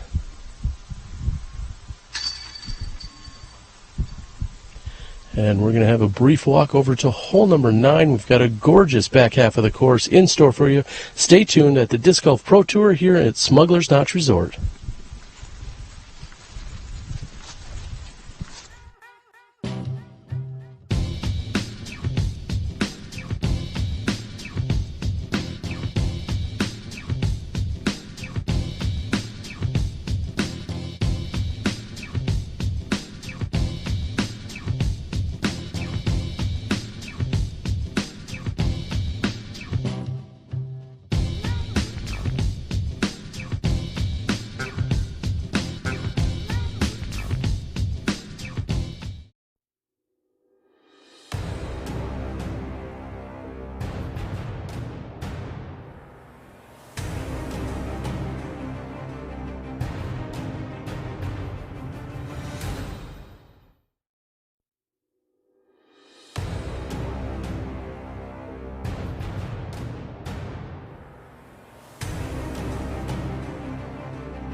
Welcome back, as Michael Joe is taking care of the scorecard duties. I'm not sure if that's a scorecard or if that is in fact a whiteboard or something. Those are massive, massive scorecards that they've provided out here.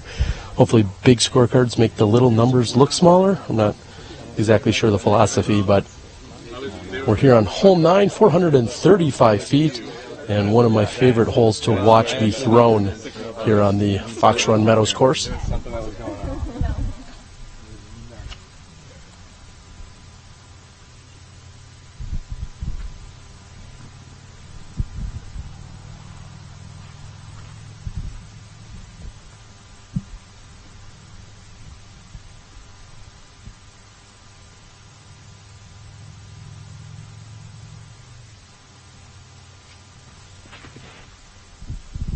And Doss with the tee, he's pushing that right side. He's hoping that's going to come out cleanly. And it does come out. There was a little bit of a collective gasp there as we were worried about possibly getting hung up on that right side.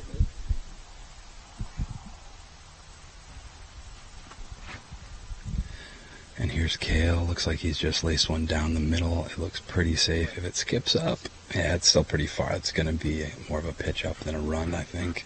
Let's see if Michael Joe is going to be any more aggressive here or if he's just going to play it safe.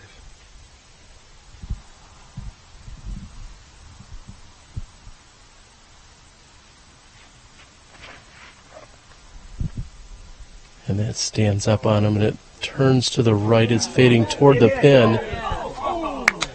And it gets all the way up to pin high. He's going to be on the left side of the basket. A bit surprising there from Michael Joe. I was kind of anticipating more of the layup, but he went for it, and he was rewarded as we watch Eric on the tee.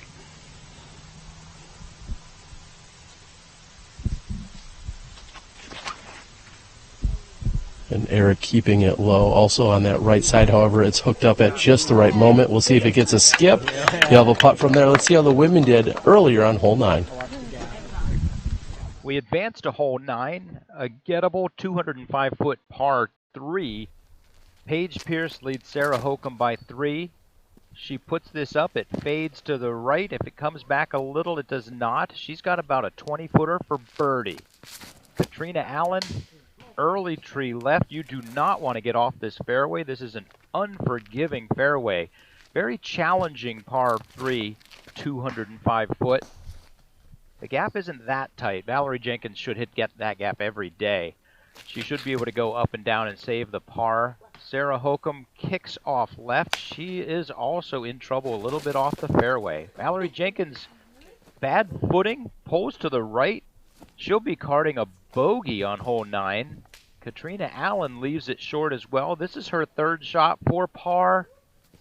Catrina Allen also carding the bogey. Let's go ahead and see if Valarie can save the par. She does not. So Catrina, Valarie, and Sarah all card the par. Paige Pierce for birdie chains left. She still gains 1 stroke on everybody. That's 3 strokes on Sarah over the last 2 holes.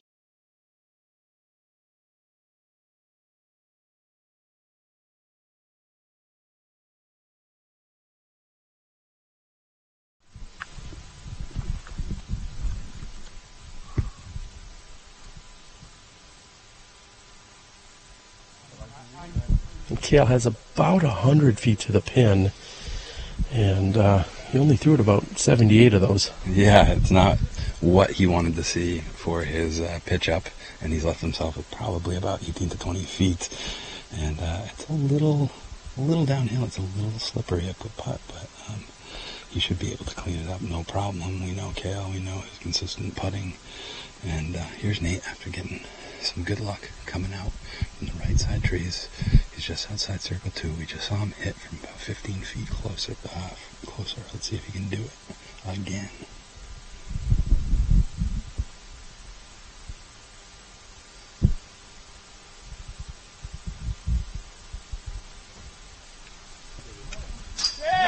And having a day here is Nate Doss. What a putt by Doss. Looking at close to 100 feet. He was at least 25 feet behind circle 2. I guess that's maybe, we'll give him 85 or 90 feet on that putt. Doss is dialed. Yeah, you know, just his putting alone has been a saga as we saw him get off to a really hot start. And then we had the mystery beep on hole 3, kind of knocked him off course, and we were asking ourselves, is he going to find that touch again? And he absolutely has. He didn't get his putt to fall on 7, but he's backed that up with 2 outside the circle bomb putts to really move back up the leaderboard here. And here's one of the best drives of the bunch. Eric's just outside the circle, Terry.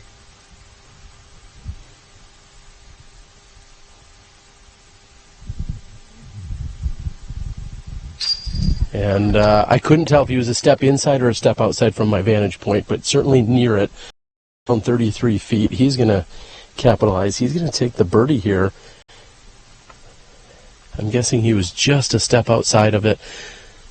Michael Johannsen is also right on ones at 33 feet. He'll have a different look from the other players. Now, I'm not too worried. An amateur or someone maybe less experienced would hin from where he's throwing, but I'm not worried about that with Michael Joe. It's really just a matter of how much chain is he going to hit, if not all of them. Yeah, and it looks like he has to negotiate with the boulder. And he does. I think he went over just the right edge of it.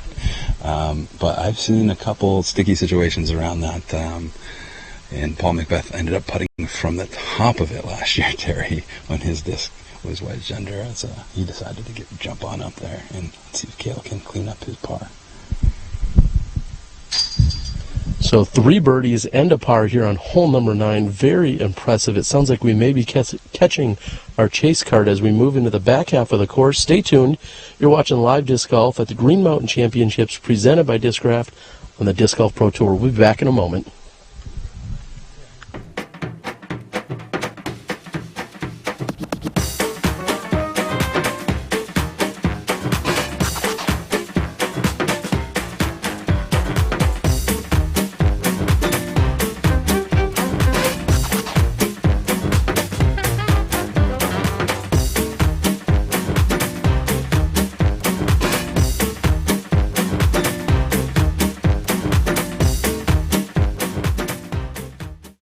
Disc Golf Center has moved to beautiful DeBerry, Florida, just down the road from the River City Nature Park Disc Golf Course.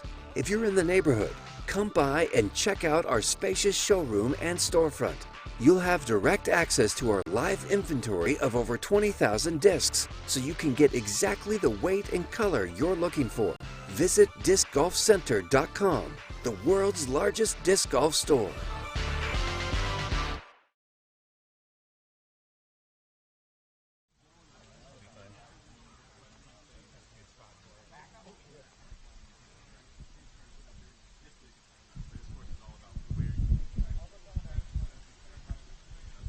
And welcome back. We have moved over here to the back half of the course at Fox Run Meadows. I'm your host, Terry Miller, the Disc Golf Guy. Jeff Spring has joined me throughout this front nine, and we're seeing some great action, including some heroic putts here by Nate Doss, who's got it dialed in here on this front half. Looks like he's going to be taking the tee, and he's lining up a forehand. Yeah, Nate's forehand game has really expanded in the last few years, and he has a really trusty shot he goes to time and time again.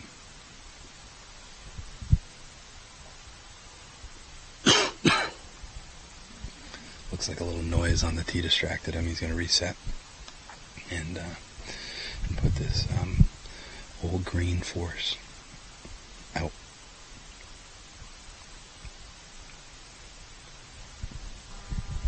Really feel like this is a must-get birdie found here on the course. And Nate Doss has put himself within 15 feet of the pin. Solid forehand shot. I think we're going to see a number of them here. Yeah, if you have everyone but Cale, probably. Yeah, if you have the forehand on this, it really is a must-get. It's trickier for the backhand players, and there is a little bit of elevation down and then back up, and you really want to have the right distance dialed in, and it looks like Michael Joe is going to be throwing that backhand.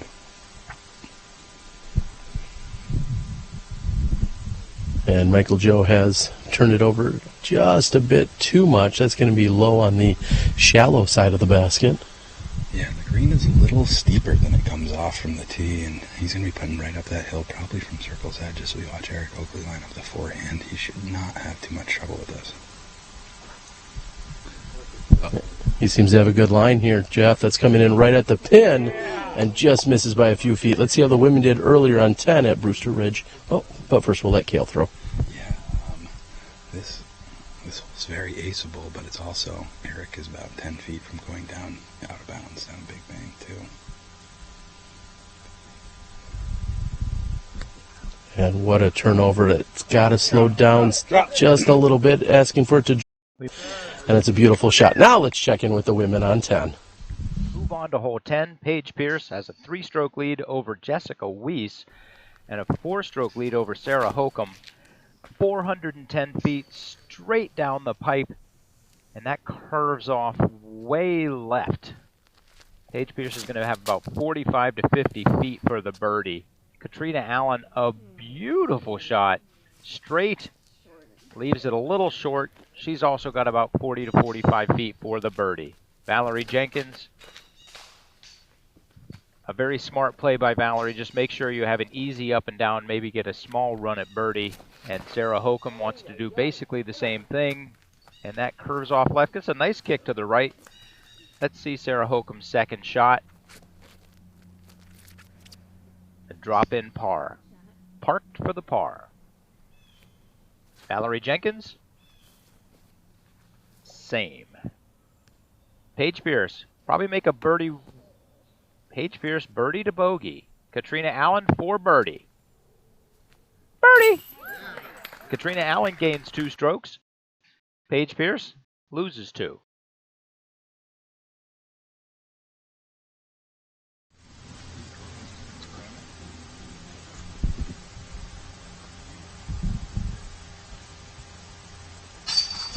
And Michael Joe had actually carried a little further than we could see from the tee area, putting himself less than 22 feet from the pin. He goes first and has carded the birdie. I'm expecting to see the same from all 4 competitors here. Again, I really look at this as a must-get birdie for our top-level competitors. Jeff, you had mentioned if you go deep of this basket, you can find yourself in an OB situation. Even if you do that, you should be able to get up and down for a 3. This is Cale for birdie. And Cale has no problems with cleanup, and we're going to see what I'll go ahead and call 2 more birdies here by Oakley and Doss.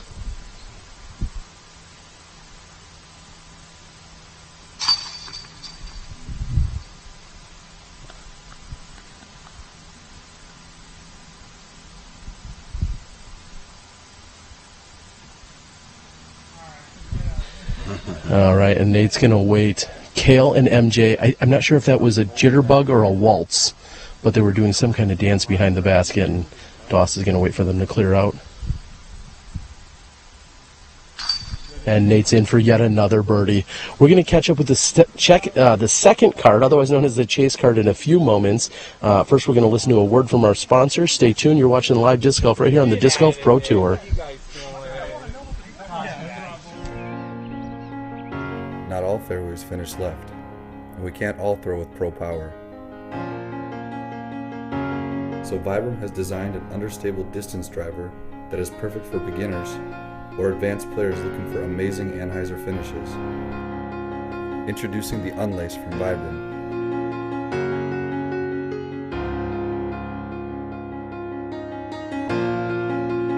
Durability, grip, performance.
And welcome back. We've caught up with the chase card just a moment ago, seeing Ricky Wysocki throw his approach shot. Also watched Paul McBeth just a few moments ago, who's had landed OB off of his tee shot here on hole number 12.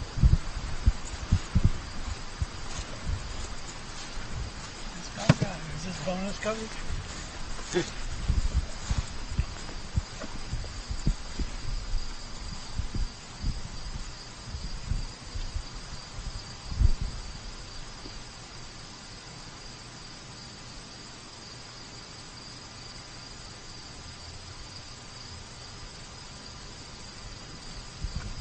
And Peter McBride throwing his second shot.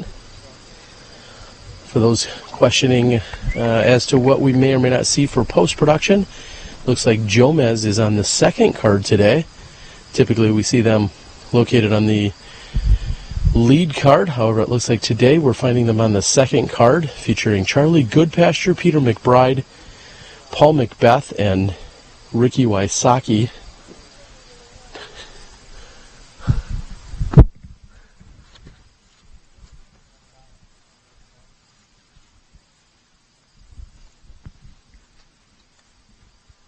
And from a distance now we can see Paul McBeth throwing his next shot. I think we're going to be ready here in just a few moments to get back to our leader card.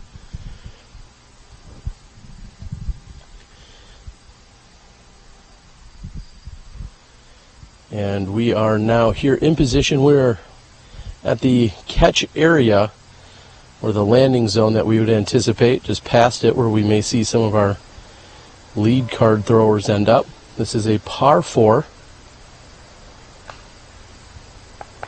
All 4 of our competitors birdieing the previous hole.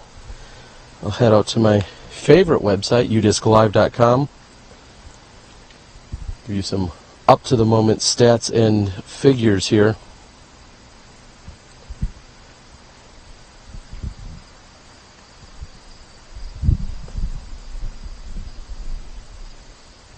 And it looks as if our players are a little scared to start throwing our way. This pin is not drivable by even the best of the best.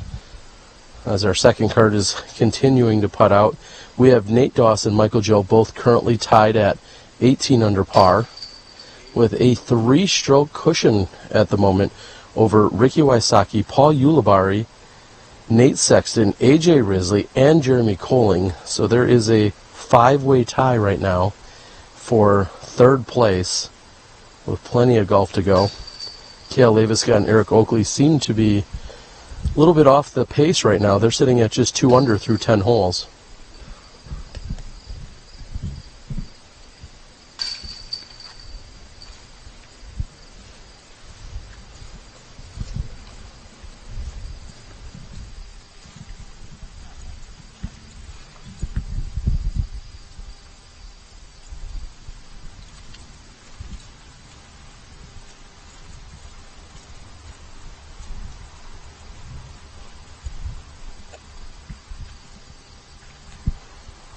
And again, looks like our lead card is ready to go.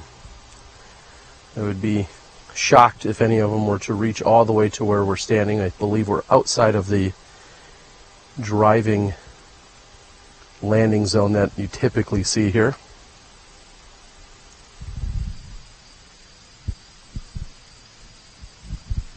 And Doss continues to play smart, putting himself right into the center of the fairway. He'll have more than likely either a touch forehand or possibly a turnover backhand shot from that position.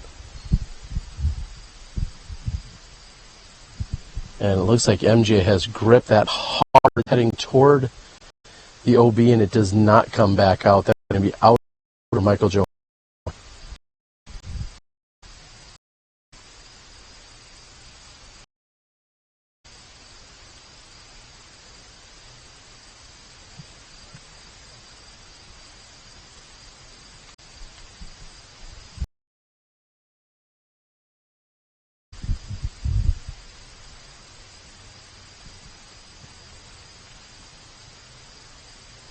A solid drive here by Eric Oakley.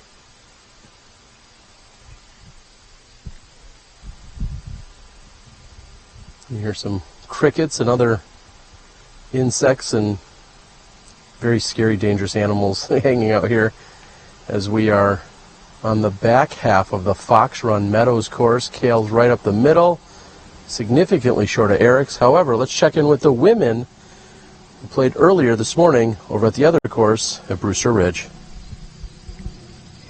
Before we move on to hole 11, this was Valerie's par putt on hole 10. That was what caused her to get the bogey. Catrina Allen gains 2 strokes. Catrina Allen, Sarah Hokom, and Jessica Weiss are all 3 strokes behind. We move on to hole 11. You want to stay on this fairway and get it as far down that fairway as possible. This is a 615-foot par 4. Sarah Hokom throws a beauty right over our camera, hits a late tree, but she's set up very well. And now we go to Paige Pierce, our leader, by 3. She pulls that off to the right.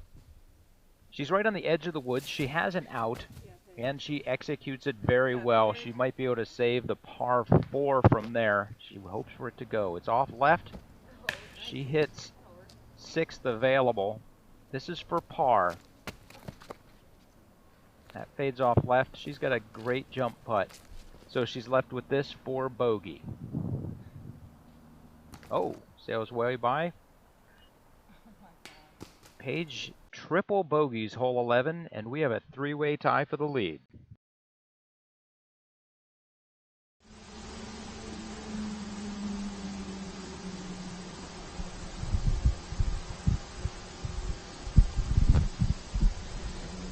Welcome back to hole number 11. Terry Miller, the disc golf guy, out on Fox Run Meadows, one of 2 courses found here at Smugglers Notch, also the home of the 2018 PDGA World Championships taking place next September. We have Michael Joe after throwing OB. He's coming in at the gap, and he finds himself over the rock wall. He's going to be short of, well, it looks to be actually just at Circle 2's edge, so he'll be looking at approximately 66 feet with plenty of trees in the way between him and the pin. This is a very protected green. putting himself nicely in the center of the fairway was Leiviska. However, at least 60 to 80 feet behind where we saw Eric Oakley's drive land. We're going to see a backhand turnover by Cale here. The winds continue to be, well, non-existent out here today. The humidity is up. We experienced a brief but very serious rainfall during the holes 5, 6, and into the beginning of 7.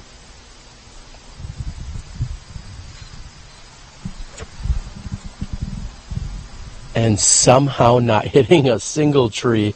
In fact, he actually hoped one would as it got toward the pin. He's going to be looking at about circle's edge, maybe 30 feet, somewhere around that distance for what would be the birdie 3.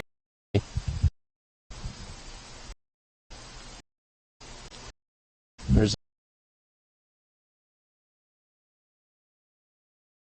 a very small tunnel that leads to the pin here, a few hundred trees, and there's one very distinct path to the basket. All the players are hoping to navigate that way.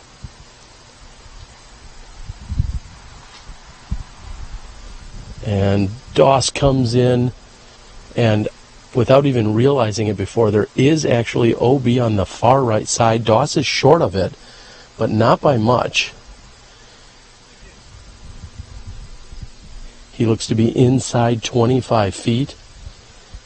And although Eric Oakley had the furthest drive of the group, it's more about the angle here to this approach shot. So far, our first 3 competitors were able to get past this initial gap. Oakley's hoping to do the same. The rock wall to the pin is about 80 to 90 feet, so you definitely want to get as far past this rock wall as you can.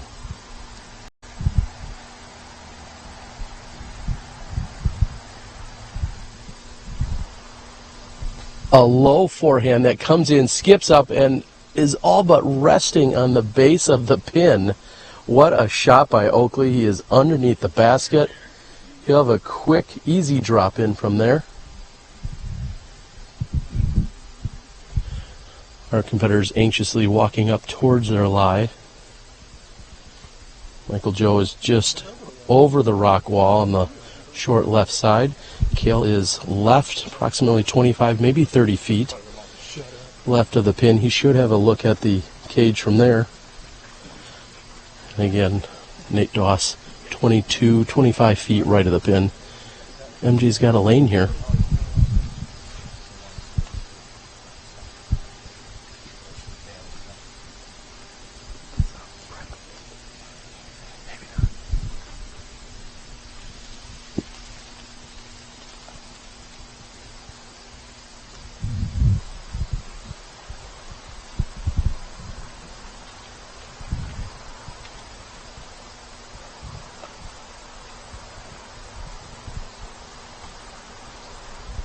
Oh, and MJ's effort from just inside circle 2 is left. Yeah, he's having a hard time in this hole. He's gotten a little bit unlucky in a couple situations, and yeah, we're gonna see where everybody else settled in. Yeah, it looks like we have Leiviska about 30 feet on the left side. Doss is about 25 to the right, and Eric Oakley came in and all but rested up against the pin. So he is underneath it, and he's going to have an easy tap-in birdie from there as Cale looks to be just a foot or two inside the circle 1 flags that I'm seeing. Yeah, and he was pushing OB back there. So I think he took a little bit of room off the line. Oh, I did not realize that he maybe have can we tell if he officially carried all the way to the OB? I know you're saying there's a line back there. I'm not sure that he carried all the way to it. Yeah, I think we're just going to have to wait and see on that one. He did take some relief. I believe he was just inbounds and took his full meter. And he puts it in from there, no problems. Pro commentator tip, do not yell out just before they putt, are you in or out of bounds? I've heard they don't like that. We're getting unofficial caddy to caddy to side friend news that he was in bounds. Yeah, and let's see if Nate can keep this birdie streak alive right now. And Doss converts easily. Michael Joe is going to lose some ground here to the rest of the group as he has struggled. He had the OBT shot and then not able to capitalize once he got toward the green. He's going to take his time. Again, a final confirmation that he was safe. That was Cale, that is.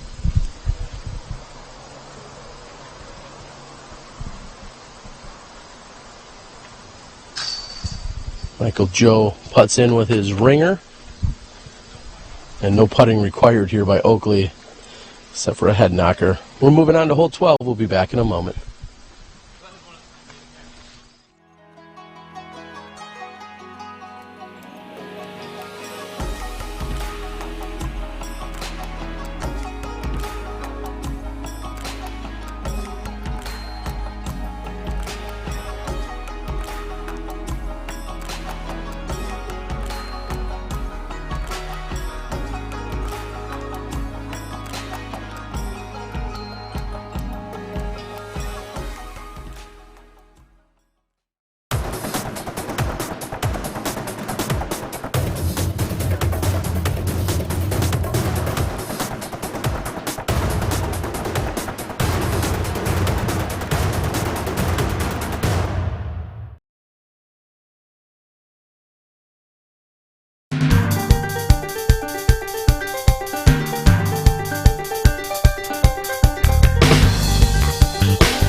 Reaches right through the basket.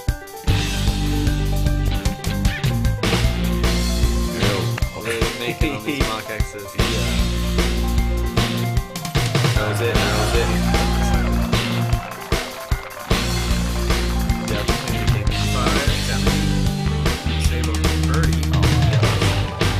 Raging hit. That's what a spin putt gets you right there. If you can keep that disc floating. Speaking of Simon Lizotte, a huge putt in round one for birdie. He had the putter going strong all week long in Waco.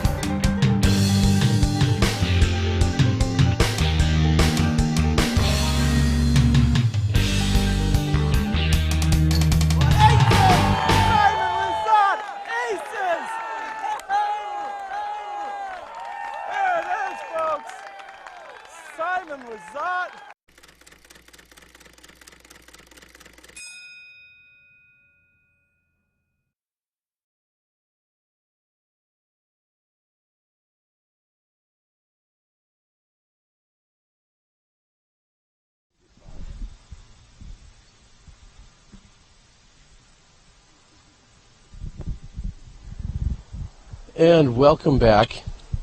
Jeff, a little bit of confusion for some of the regulars like myself as to where everyone's directed. I think we've seen a slight redesign of maybe this hole and the next hole. What's going on? Yeah, so last year we threw over the corner of this to the current pin location, and this year we've just moved over onto the dam. We installed a temporary tee where they can throw from a mat or the grass.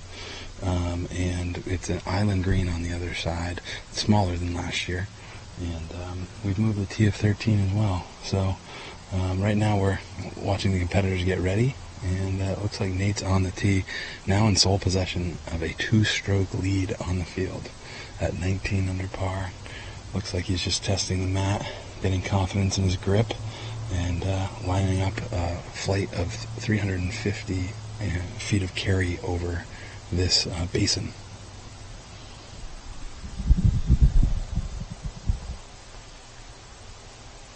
And what looks like a beautiful shot by Doss comes up just short. It, however, checks up for him and stays inbounds. Jeff, you say this is a 350-foot water carry? Yeah, that's just the carry. The pin is about 380 feet. This is really testing the resolve of our pro players who really got to put a good move on it. Eric Oakley looks like he put a great move on it. Is it going to get to the basket? Oh, and it pounces right next to it and curls to a stop probably about within 10 feet of the basket. Would have been probably SC top 10 there, Terry, if he cashed it out. We'll see if Cale can make a slight adjustment, maybe find himself at the bottom of the basket. That, however, is out wide right. It's coming in. It's going to be left, but still a great-looking shot, and it gets a really good stick. I think you can give him at least a 9.5 on that landing. Yeah, it doesn't get much better than that. And these guys are running this basket and making this hole look easy. Michael Joe, also no wind to speak of out here, which is certainly in their favor. He's past the pin. Let's check in with the women earlier today at Brewster Ridge. We advanced to hole 12, a 360-foot par 3. Jessica Weiss and Sarah Hokom are now tied with Paige Pierce for the lead. Valarie Jenkins puts up a beautiful drive. That's going to fade off left. She will have about a 25-foot look at birdie. Sarah Hokom puts that up, and it is also fading very nicely to the left. It cuts back a little right. She has a little bit longer birdie. Catrina Allen looks like she is running for the ace. That is going over and left. She's got about 45 to 50 feet. And Paige Pierce, who has missed 6 of her last 8 putts and is now tied for the lead, has this for birdie. Count it. Welcome back, Paige. Catrina Allen will be carding the par. We go to Valarie Jenkins and Sarah Hokom for the birdie putt. Valarie misses. Sarah gets it. We move on. Sarah Hokom and Paige Pierce are in the lead at 2 under par.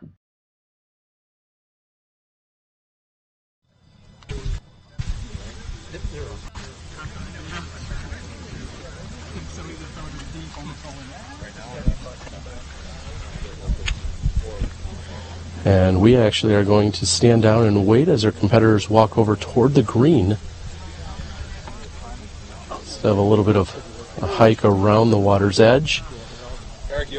Hole number 13 has a different teeing area from what we've seen in the past, so most of the players have dropped off their bags as they'll be coming back my direction in a few moments. We'll see how many of them can convert on their birdie looks.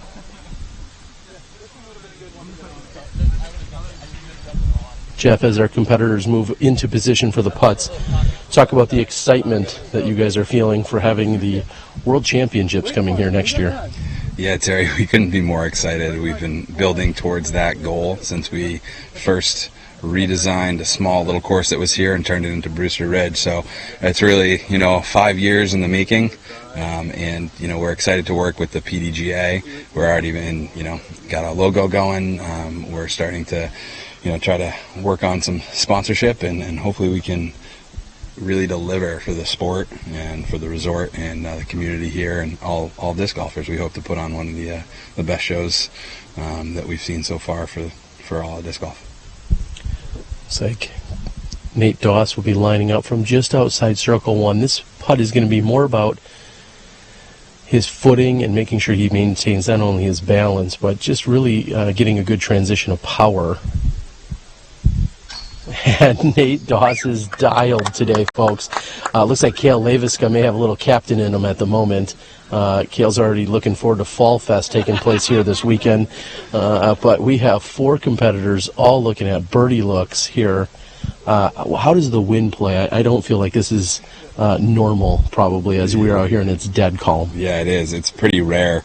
This is one of the most windy areas in the state up near the Green Mountain Ridge line, and right now it's just the rain's moved out and it's just dead still. The clouds don't even look like they're moving, and it looks like we're gonna have a star frame on hole 12, which is great to see, because this is not the easiest hole, and the competitors are like right back on track after that rain break that we had. And Eric Oakley finds himself no more than 5 feet past the pin, as you said. Just 8 throws to complete the hole. We'll be back with you guys after a word from our sponsors right here on the Disc Golf Pro Tour from Smugglers Notch Resort.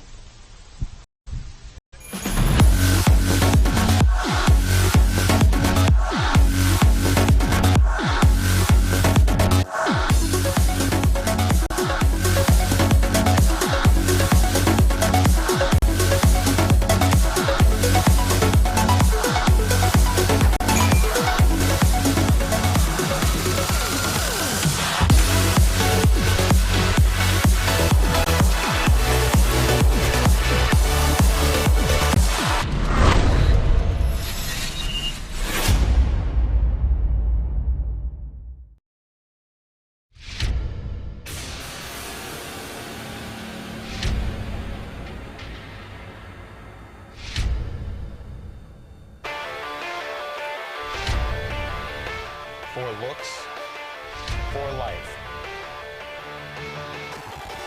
for Lincoln.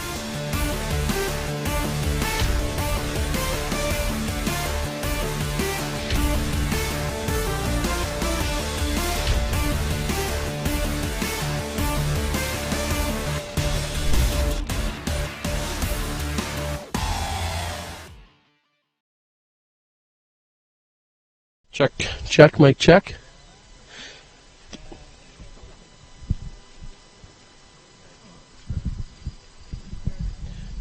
And welcome back, everyone. I was just speaking with Jeff, our tournament director, and also co-designer, and all things influencing taking place out here at Smugglers. Jeff, we see a little bit of a change on the previous hole, and now we've moved over to this one. And what's the change, and why did it happen? Well, you know, what we strive to do is put in a permanent golf really dedicated to disc golf. Smugglers Notch, and the holes that we've been playing in the past were 2 temporary holes. There's a lot of activities during the summer around the basin, and this is actually new hole 13 is a permanent hole, and so we're able to designs in here, and let's see how they play it as Nate Doss steps up to the tee.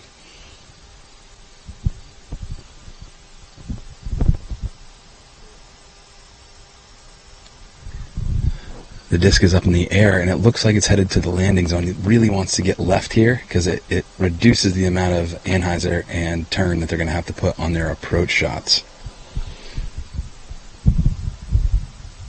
Eric Oakley going with a backhand drive as well.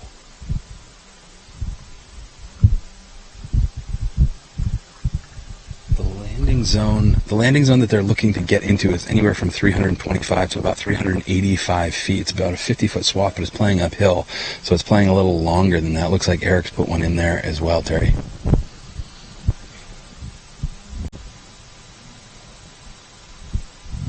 And Cale, who has to be the smoothest, most effortless thrower you will find in all of disc golf. Every time he releases a disc, you're like, oh, that's got maybe 250 on it, and the next thing you know, it's 350 or 400 feet. Makes it look so easy. Michael Joe, 4th to tee.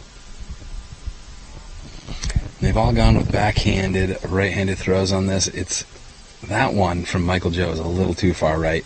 I'm not sure what view our audience has, but there is a beautiful tree on the corner here that's actually changing colors to its fall shades, but you have to really bend one around that. The further right you are, the more challenge that you have to get around it, and you know the next shot up is about 400 feet depending on where your tee shot has gotten to. So it's become a little bit more challenging, even though it's shorter than the 800-foot shot.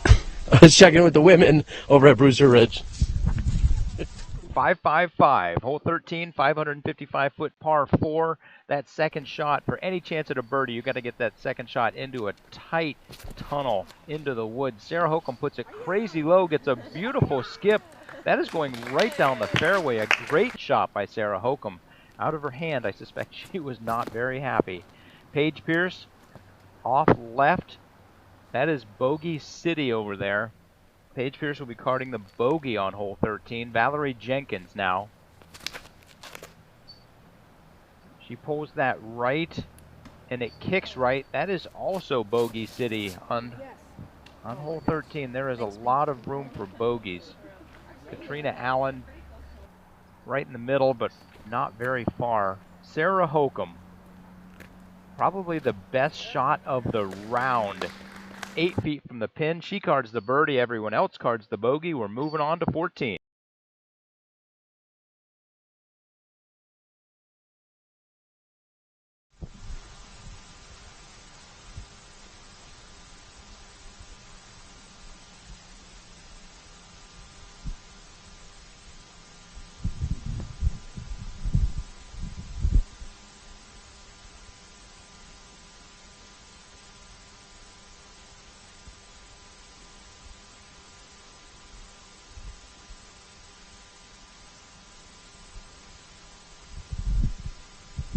And as Jeff had mentioned a moment ago, anytime you're to the right, you have to increase that angle of turnover on the approach. Great shot by Michael Johannsen. Finds himself right side fairway to the elevated pin.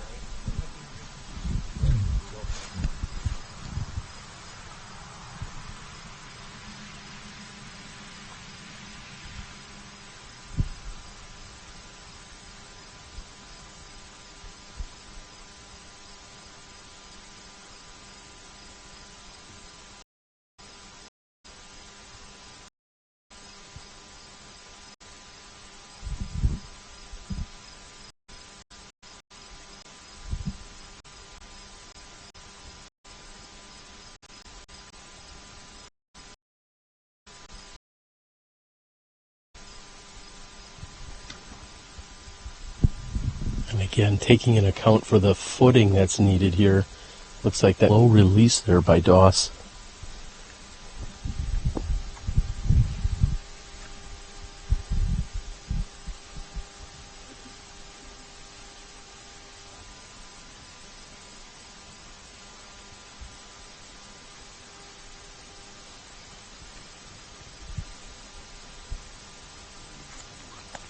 Yes, sir.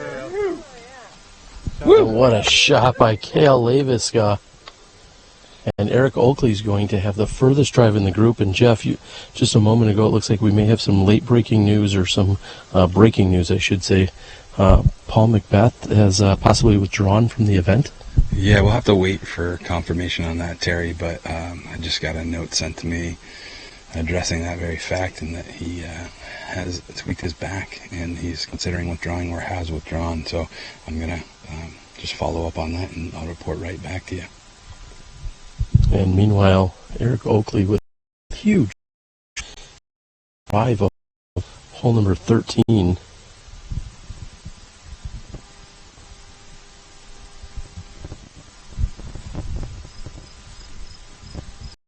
And that Gale re-under, and I believe the tree on the right side may have forced the forehand.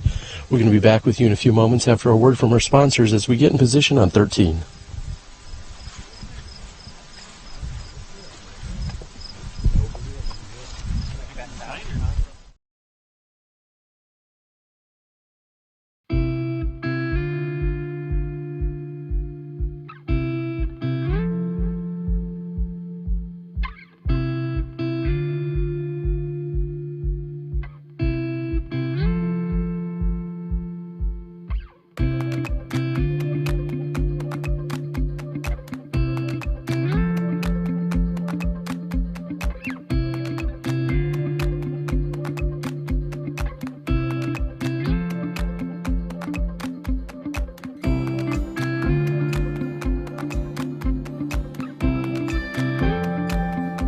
No, it looks, sorry. Hey, looks like we got Doss already.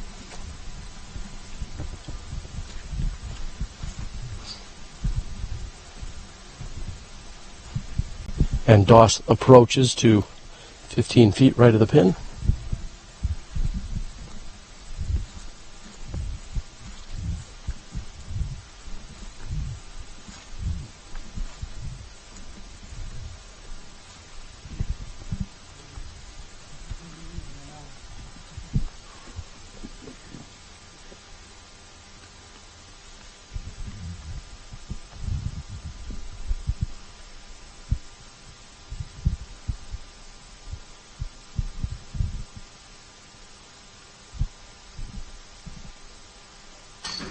And what a putt by Michael Joe. That's one way to get a birdie here on hole 13. Yeah, with the elevated basket in tow, he sinks his 55-footer. It was a great putt from him. It was very soft, nice touch, dying right into the cage, what you want to see on an elevated basket. And here's Eric Oakley trying to take advantage of it. 2 great shots. He's just inside circle 1.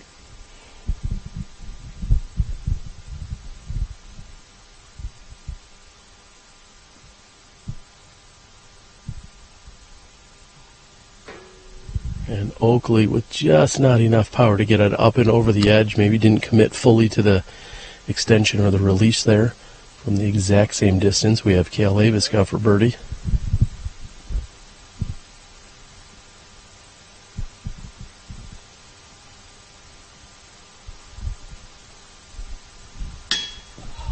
And Kale almost does the exact opposite. It seems like a little too much compensation to the elevated pin up and on top. So we're going to see not exactly what I anticipated moving down this fairway. I think we're going to see 3 pars and then the birdie by MJ. That's not exactly what I would have thought as we were walking down the fairway. Yeah, the drives were all in position. MJ was actually out of position more than anyone else, as we see Nate tapping for par and MJ cans his long putt. It was a heck of a scramble for him. They're going to have a very lengthy walk as we move over to 14 here in just a few more minutes. In a few minutes, not a few more minutes.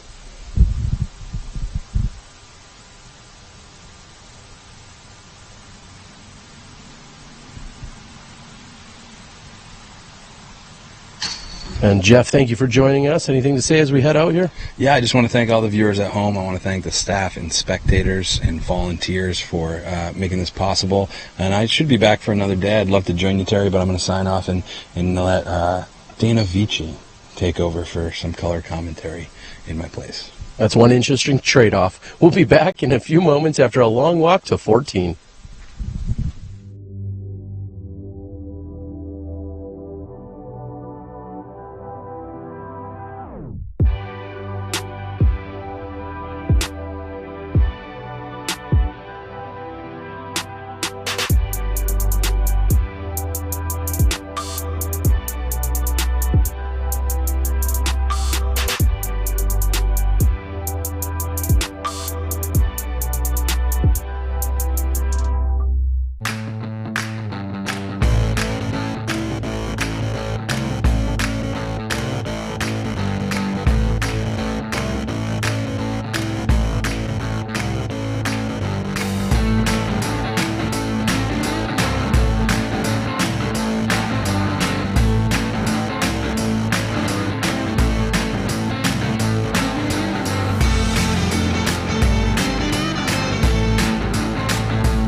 If you're fortunate enough or skilled enough, whichever way you want to look at it, to start picking up a couple birdies in a row and everything's feeling good. I mean, I'm not really thinking about anything. I'm just sort of supremely confident that I can birdie the next hole and the next hole and the next hole. And until you get surprised and can't do it, you just kind of keep going, and then take it from there. But it's just, you don't have to think much when you're playing really well.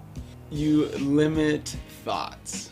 That's like, so if you're just feeling it, to me, I just kind of tune everything out and just stay really present, stay in the moment. Who cares what you did 4 holes ago? It really doesn't matter. It's all about, it's the cliche, it's all take the one shot at a time, but it really is the truth. And when you're feeling in the zone, it's like, just ride it as long as you can. Try to not get distracted, not talk about what's going on. I grew up playing with the legend Nate Doss, and he always taught me that no matter what happens, good or bad, ace or bogey, try to stay relaxed. Try to stay even keel. Don't get too excited when you do something good, and don't get too angry when you do something bad. It's the hardest thing to do. And you have to, when things are going really great, you have to just step up and just go.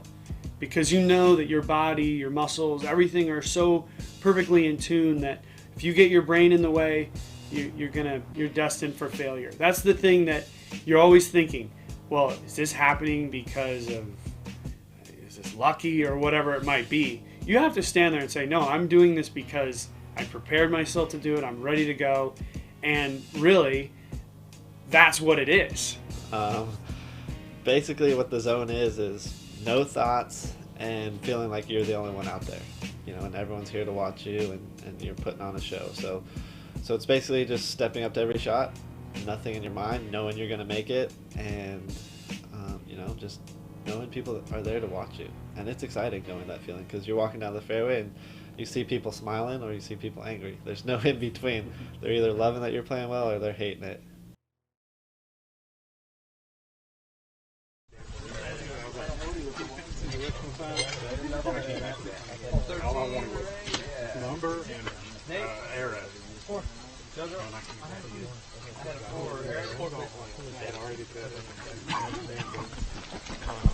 Welcome back, everyone. After we've taken a lengthy walk, we are back here now parallel to what we saw in hole number 3 earlier.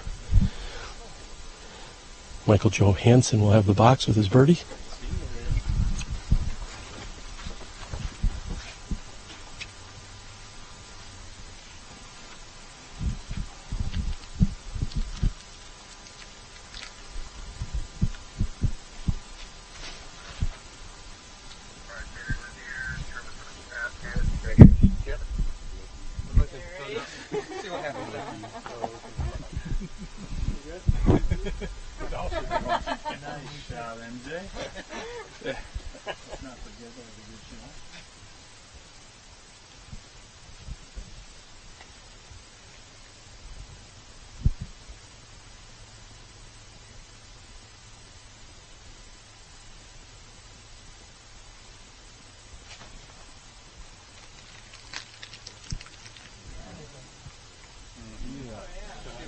And we find that inside the circle, about 15 left of the pin, pin high.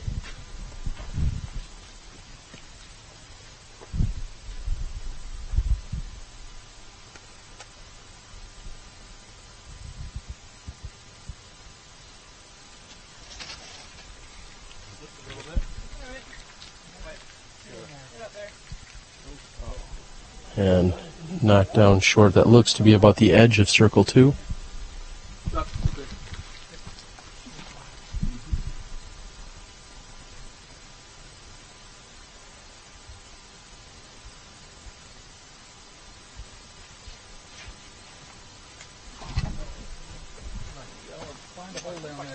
That is short and left by Leiviska. Gets a skip, sitting around circle 2. Let's check in with the women earlier today at Brewster Ridge.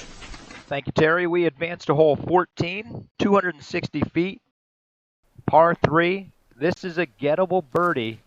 These ladies are going to be running this, and Sarah puts that out, and it fades off right, and she is going to be well outside birdie range. Valarie Jenkins now.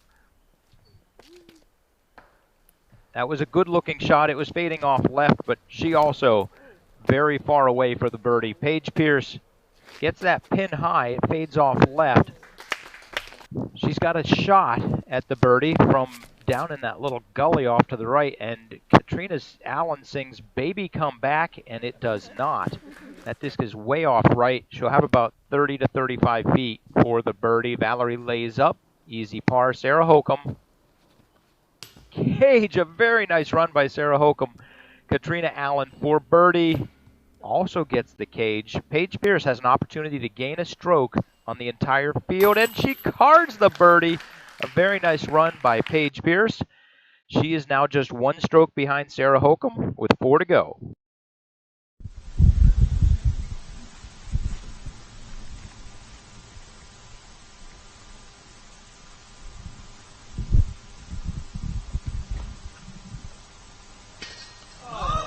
Oh, and not enough by MJ, just short. Another gentle splash out, and as we're moving down the fairway here, Dana Vici joins me. And Dana, good to see you.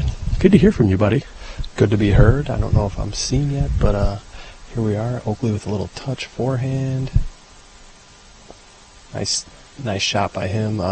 Yeah, beautiful day out. Aside from that little shower we had, you're looking good, looking fresh. Well, there's a little bit of humidity, a little bit of rain, and a fresh shower just before the broadcast. So a combination of all of them, I feel in check. However, it's still quite humid out there. And otherwise, the sun is out. It's a gorgeous afternoon out here. Yeah, most definitely. And we're getting to this little section here where these trees that have started to change are really changing quite a bit every day. So it's getting prettier and prettier out here at Smugglers Notch. And looks like Cale is lining up a circle 2 edge putt through some trees. Not quite sure if he has a line or not, but after missing that shorty, you know, he'd love to sneak a birdie in here after a poor drive. We're going to be running a contest for everyone at home. Spot the tree that is closest shade to Dana's beard, and we'll give something away.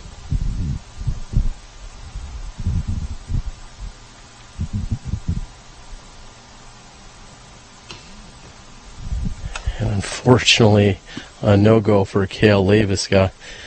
There's also going to be another game for Tina Stenitis' hair color. So there's a few different shades out here going on, some beautiful colors. I also think it was made note that Tina and Eric have officially decided this location for their wedding next year. Pretty exciting stuff.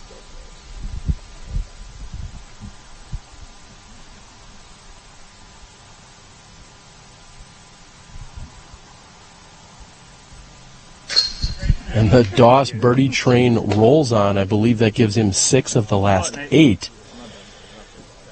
Very solid performance out here by Nate Doss today. And we are getting official confirmation that Paul Macbeth has withdrawn from the event. Sounds as if there was a tweak in his back. I'm not sure if some of the wet grass and other conditions attributed to that or not. Yeah, this is the time of year, you know, we got the major coming up, the NT finale, the Pro Tour finale. It's not a time to try to play through an injury, and Paul smartly withdraws. Michael Joe taps in. We're moving to 15, just a few to go here on Fox Run Meadows.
Cale Leiviska taking scores, carding Nate Doss's birdie 2, the only one on hole 14, somewhat surprising.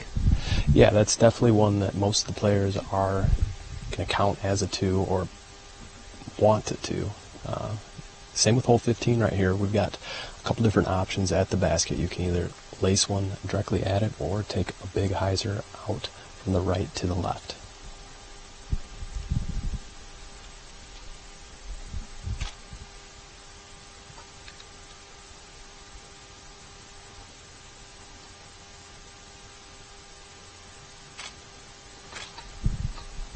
And playing out over the OB, as you just mentioned a moment ago, Dana. That looks to be a great shot. It's just got to fight through. I'm going to say there's a little bit of a shake of a dice once you get up near those final few trees, whether you catch one or not. But with the way Doss has been throwing today, I knew that was going to go right through for him.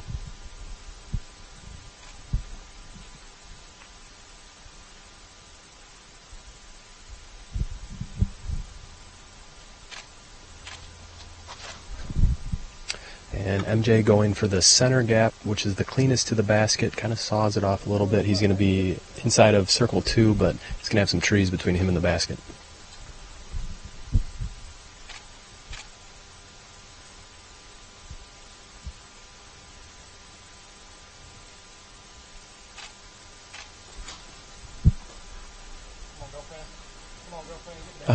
Eric says he's got a girlfriend that's up there. That's a little awkward with his fiancée standing just a few feet from us, but the gallery approves apparently. Not sure how they do it out here in Vermont.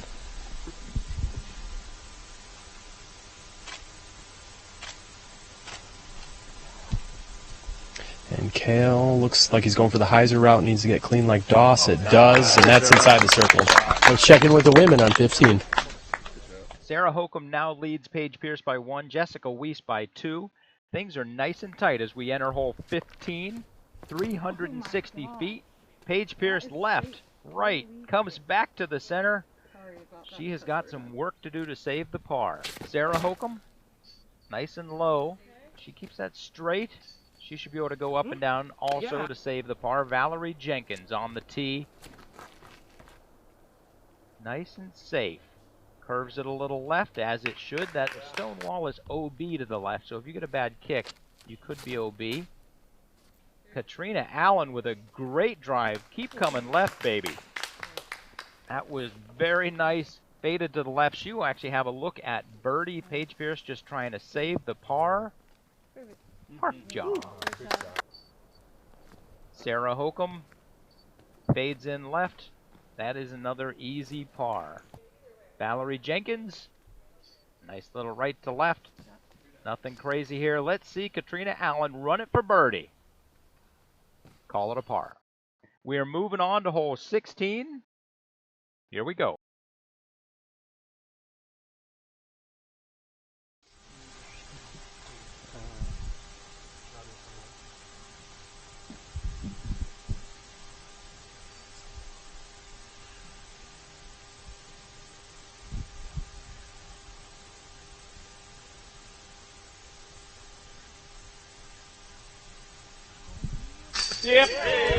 Enough power that time by MJ. Another birdie here.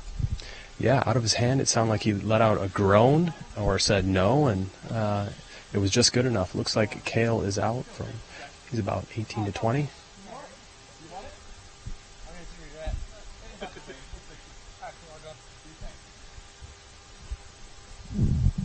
And a little chatter between Oakley and Leiviska, who's out. Kale is taking the reins here.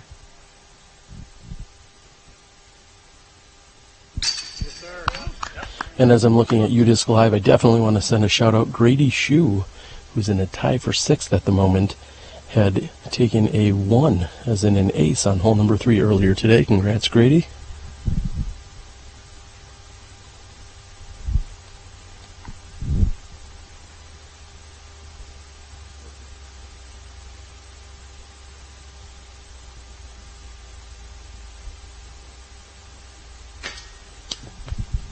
And Oakley's going to let that one get away from him. I'm looking at Ricky Wysocki, who's had 12 birdies out here today with 1 bogey. And Doss will put in for the birdie. 3 birds and a par. We're moving on to 16. We'll be back in a moment.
And welcome back. We are taking a look over at hole number 17 as it parallels 15's tee. I think they're just waiting on a few more players to clear out. I think I just saw, in fact, yes, Andrew Presno make his putt. Next to putt will be our 2012 putting champion from the Worlds in Charlotte. Of course, Weston Isaacs. Yeah, who else would I be talking about?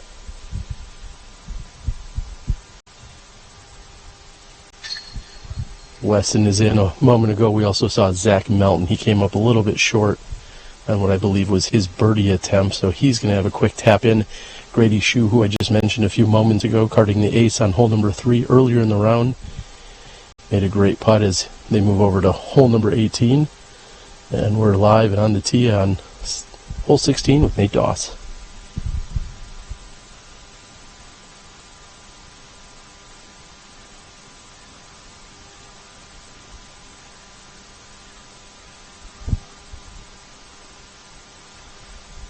Dana, there's really just one way to go at this hole unless you're maybe Simon Lizotte or Eagle McMahon. Yeah, I actually played with Eagle, who did go for the Eagle unsuccessfully, but then mashed his circle 3 shot up into the circle and saved a 4. It was kind of ridiculous, but this hole is probably the easiest par 4 out here. It's all about biting off as much as you can. Both the first 2 throws didn't bite anything off. Looks like Kale is lining up with Heiser as well, but yeah. So you just have to throw a soft Heiser and you got a wide open look at the green, but if you want to bite off, you can definitely have a really easy birdie.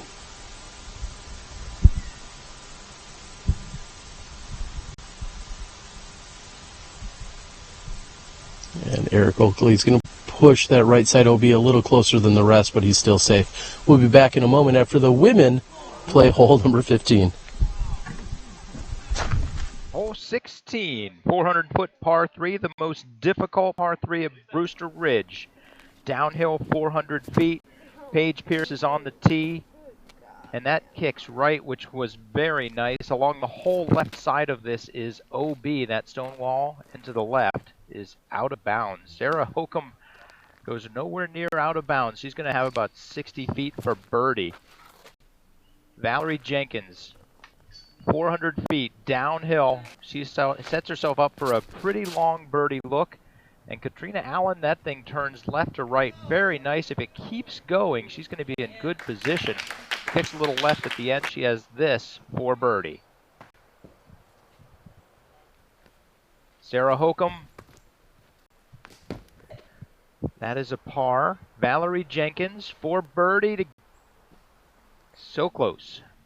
And Paige Pierce to save her par. Another missed putt by Paige Pierce. She is now 2 strokes behind Sarah Hokom. We're going on to hole 17.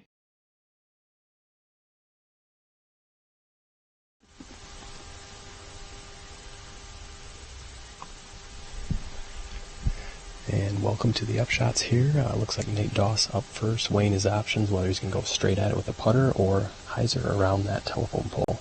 Looks like he's opted for the putter.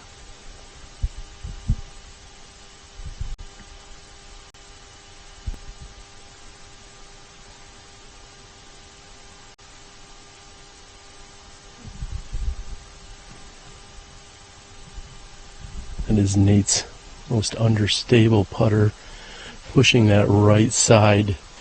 Looks like he could have hung it a little bit closer to the tree line, but he'll have a putt from there.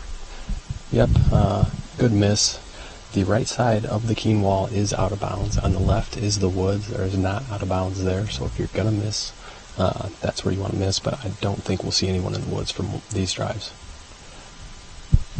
Kale opts for the second of 2 routes, going out and around and putting himself within 10 feet of the pin.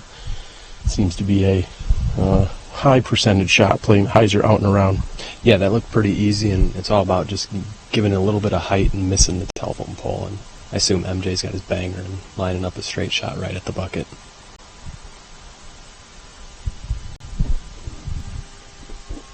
And he's doing just that. That's going to finish a few feet left. No problems, as you said. Routine birdie looks here. All 4 competitors within 30 feet of one another off the drives.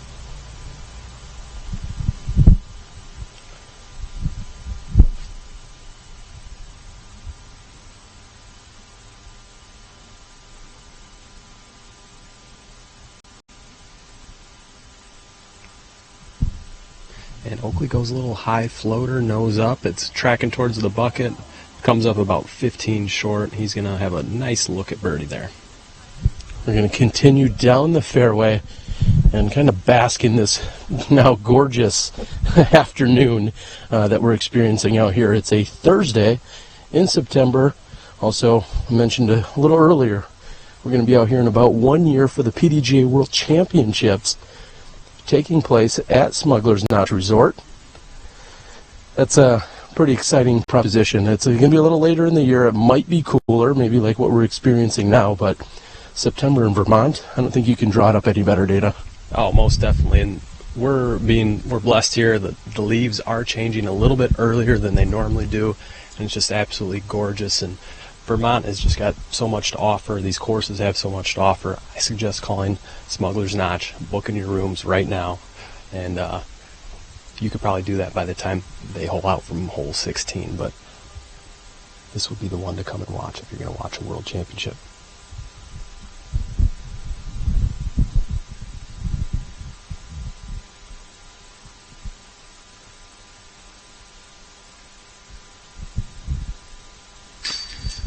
And again, with the way Doss is dialed in, I had no doubt about him cleaning up from 25 feet.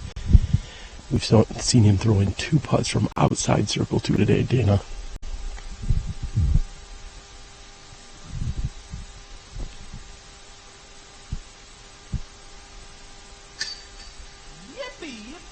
Come on, dude.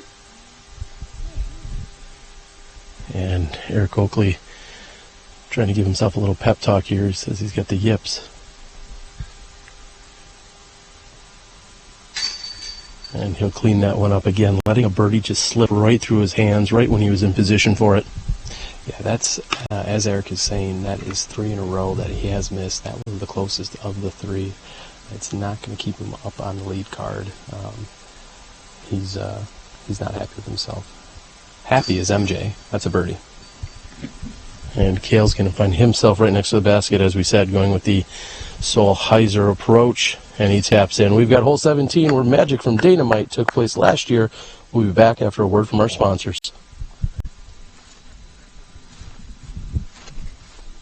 Disc golf is in the air.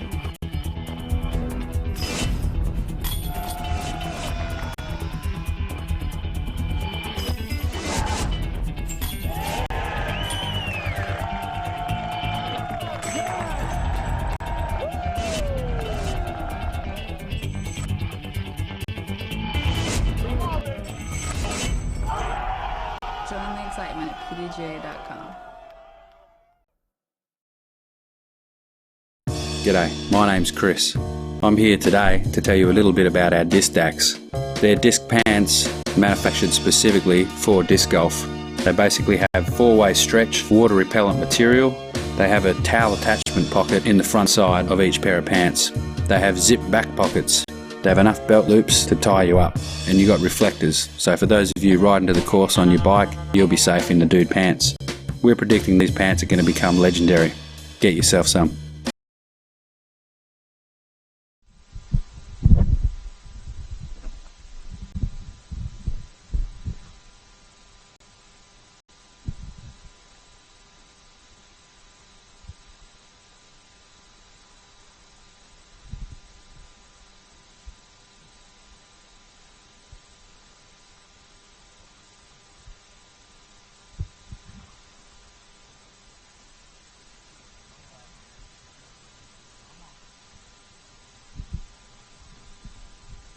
Looks to be about pin high inside the circle here on hole number 17 for Nate Doss.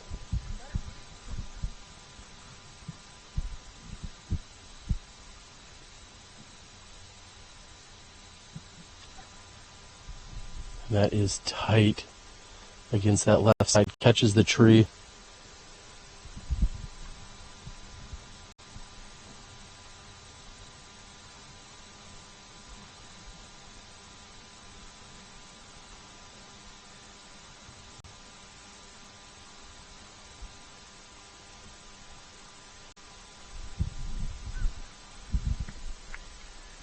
Cale with less than 5 feet for the birdie.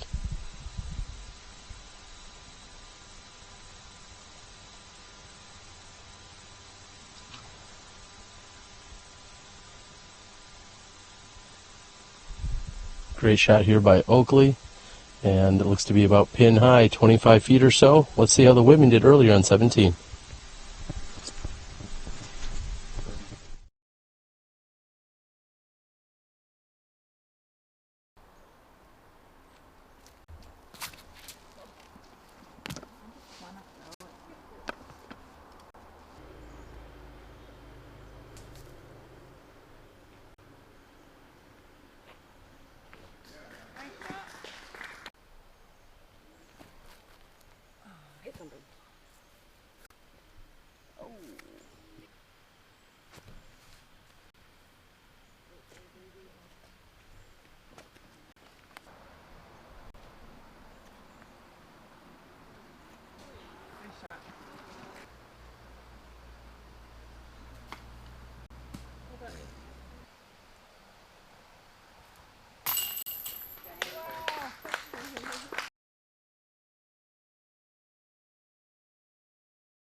And MJ has about 80 feet to the pin after getting a relatively good kick. He was tight to this woods, Dana, that could have resulted in a difficult up and down. Instead, he's just going to walk away with a drop in par. As Nate Sexton would say, that's a good reaction off that tree. That could have been a little bit of a scramble, but instead, walk away with the par. And then we've got a few birdie putts here. Looks like Oakley is just inside the circle. He really needs this, if not for his score, but for his morale.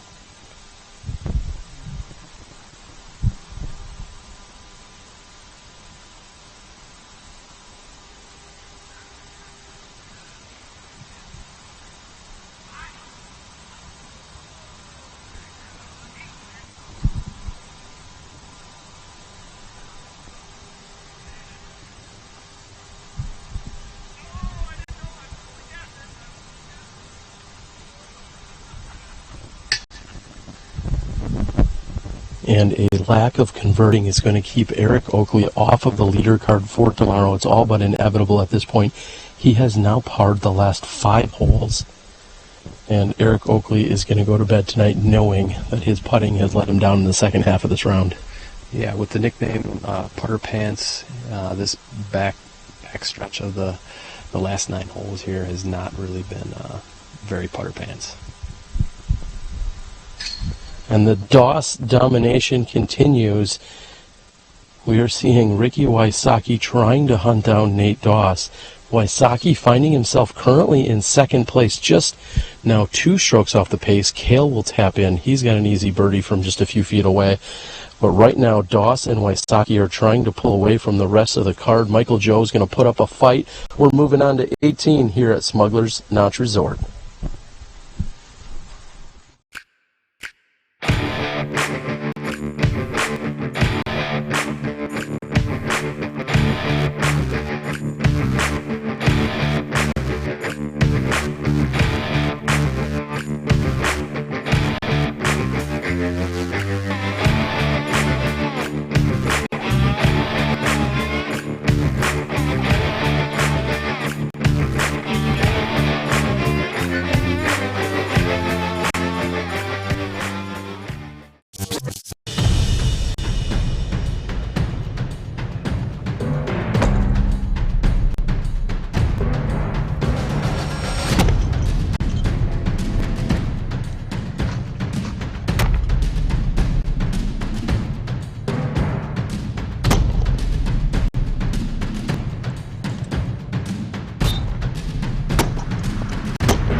That's it, man.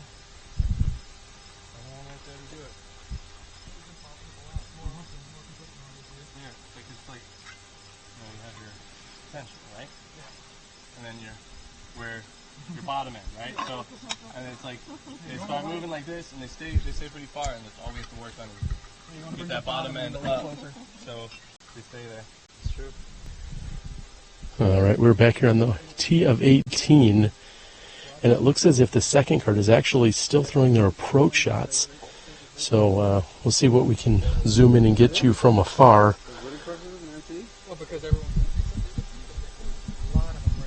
Dana, in the meantime, let's talk a little bit about scores not found here on the leader card, but maybe a little bit further down. Some of the hot rounds that we saw, Jeremy Colling making a solid push today, shooting an 11 under par. Paul Ulibarri shooting a 9 under par. Nate Sexton with an 8. And Shane Wyatt, who we know started out hot, finished with an 8, as did Kevin Jones. And then we see Will Schusterick and John Perry at 7 under.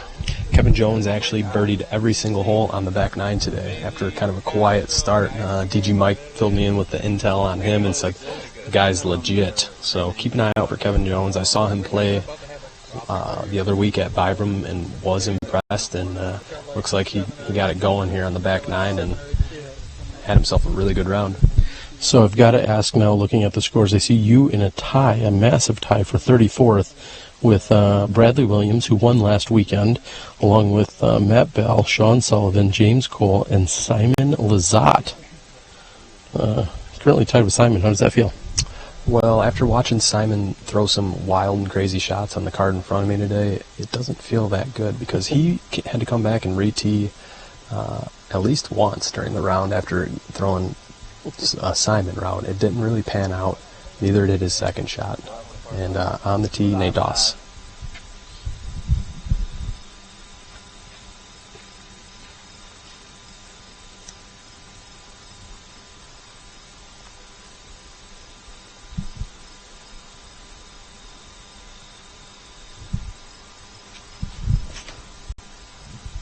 Nate Doss with a great hyzer drive here off the tee. He wants it to push left, but not too far left. That looks to be in pretty good position for Doss.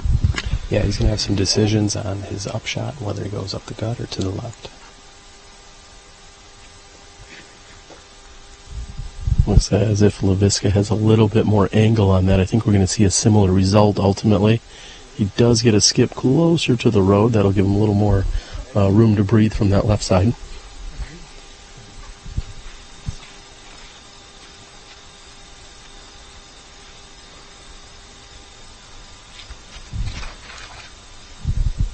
And MJ's going to need for that to come all the way back. It's going to need more room. Does it have it, Dana? It's warning track power. And he's going to be throwing from way back up near the tee pad.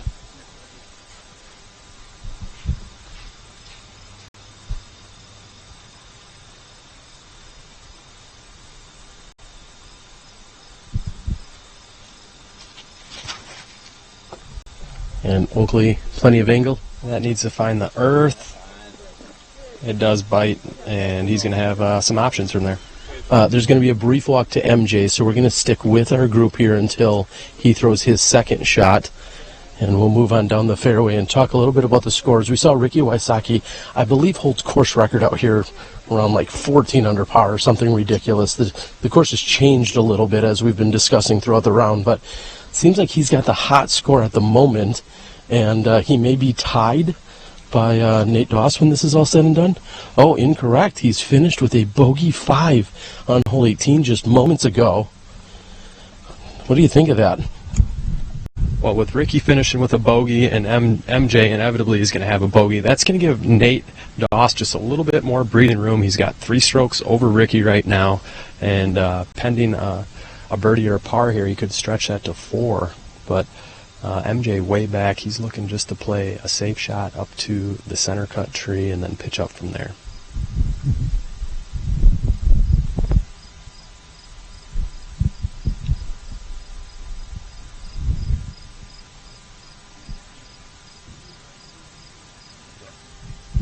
MJ out over the OB, easily tracking center cut, as Dana said. Let's get back to the women now as they complete their 18th hole at Brewster Ridge. We move on to hole 18, a 345-foot par 3. With a great drive and a good putt, this is a gettable birdie for these ladies, and Paige Pierce puts out a drive to the right. She'll have an up and down to save the par. Valarie Jenkins. Valarie's been playing pretty consistently all day, not gaining much ground on the leaders. She has about 35 to 40 for the birdie. Sarah Hokom hangs that out left and does not have a birdie look. And Catrina Allen, looking to put a stamp on this round, hangs it out left. I guess there's some disc magnets off left that we can't see. Paige Pierce, perfect for the par. Sarah Hokom, also just hoping to get close and save the par. A great shot around. She's within 10 feet. Nice job by Sarah Hokom. Valarie Jenkins, good jump putt for birdie, and Catrina Allen, no real look at birdie either. All pars, finishing it out. We'll see you tomorrow.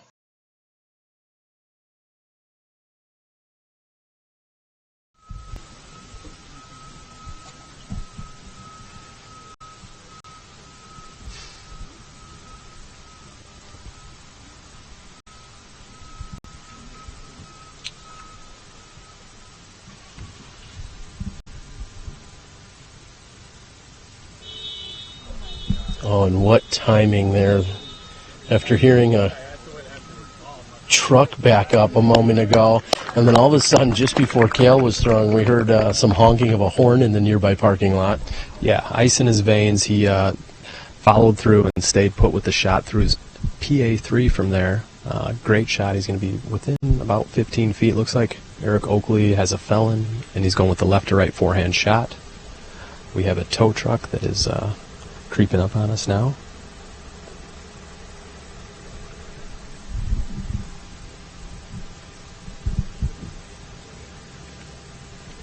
And keeping it low, maybe getting a little bit of that skip from left to right.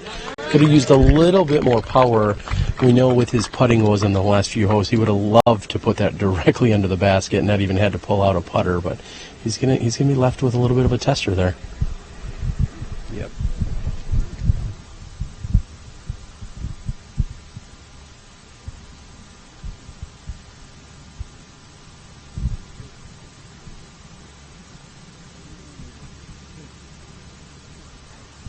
And Doss looking to cap off not just this round, but the first half of the tournament. Solid approach shot. Could have used some more power. However, with the way he's been dialed in today, I trust that he should be able to convert that for the birdie. Pretty exciting action out here, and the funny part is, Dana, we're only halfway through this Green Mountain Championships.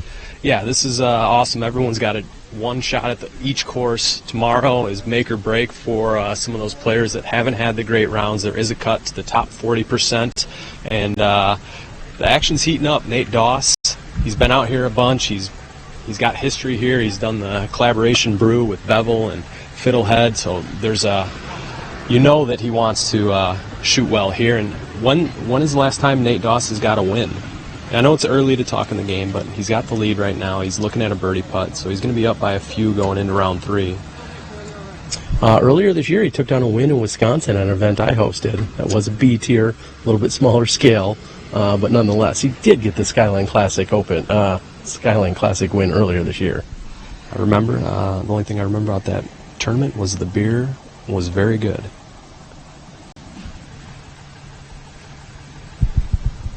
And Michael Joe with a great shot. Oh, and the gallery wanted it just as we did, right off the top. What a great shot by Michael Joe. That seemed to flip up and just go dead straight for him. Great to see Green Mountain Championships, of course, presented by Discraft. And we're seeing some of our finest Discraft representatives step it up and put on a great show here this weekend. Yeah, most definitely. As we're walking up to the green here, it looks like Nate is about 7 feet inside of circle 1, so he's got a little bit of a tester here. But as you said, he's been jamming these all day, and I suspect him to continue that trend here.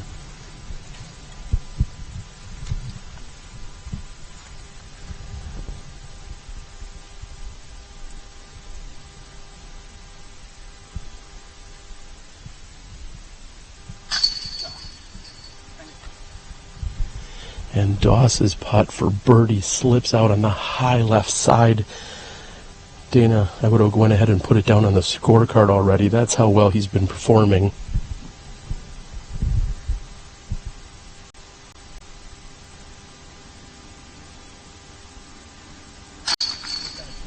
Cale, however, is in for the birdie 3. That's going to push him to 20 under par. And Eric Oakley a little closer than I think we both realized. He does have all but a drop in. And you just got to hope that, or Nate's got to hope that's not going to come back to haunt him later down, because with Ricky chomping at his heels, you know you got to have some strokes. You want to have as many as possible between yourself and Ricky. All right, these guys are going to clear off the green. Dana, you and I will catch up for just a few more moments before we close out here. It's been one heck of a day, a great performance here. Nate Doss, unfortunately, just like we said, letting that last one slip by. We know he's going to come out strong tomorrow. We know he's going to still battle. With that putt, again, looking at UDisc Live, Nate Doss will, in fact, finish at 24 under par. So even with a missed birdie putt, he still is in the clubhouse at the turn of the event with a 3-stroke lead, and that's pretty impressive. Rarely can you say, I missed my last 25-footer, and I still have a 3-stroke lead. So certainly some great news here today on Nate Doss's camp. A solid performance, shooting the 11 under par, as did Ricky Wysocki with the bogey to finish. Jeremy Colling also with that 11 under par. So very, very impressive by our gentlemen as they're creeping up that leaderboard. So you guys saw today out here at this course, Fox Run Meadows, relatively open. There's a lot of white stakes to find OB, but the conditions were perfect for scoring, minus a little bit of a rainstorm. Yeah, that rainstorm kind of crept in out of nowhere. It was kind of cloudy, and then all of a sudden just let out. Probably about 25 minutes.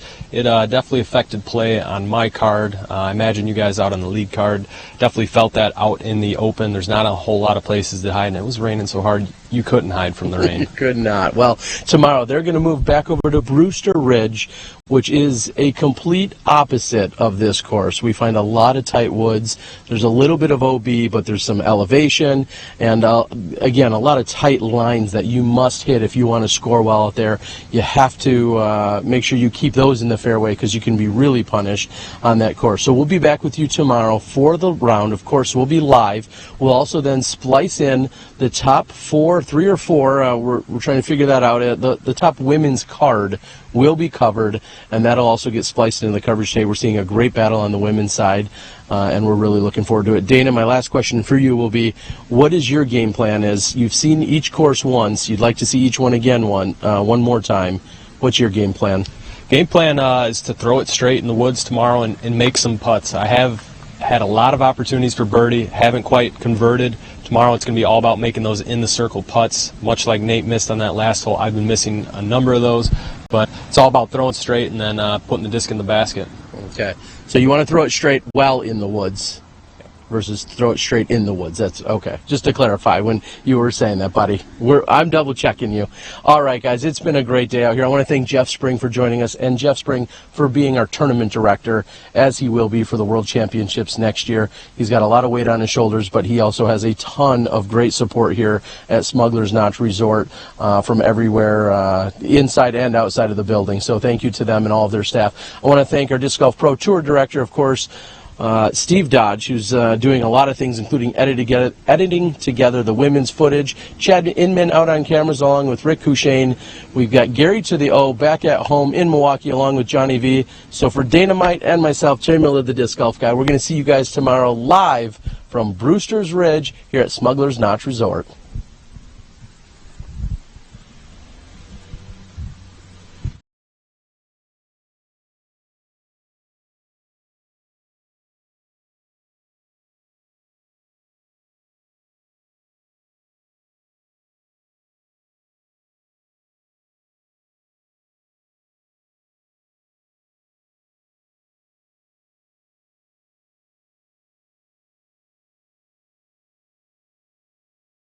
Let's see how the women did earlier.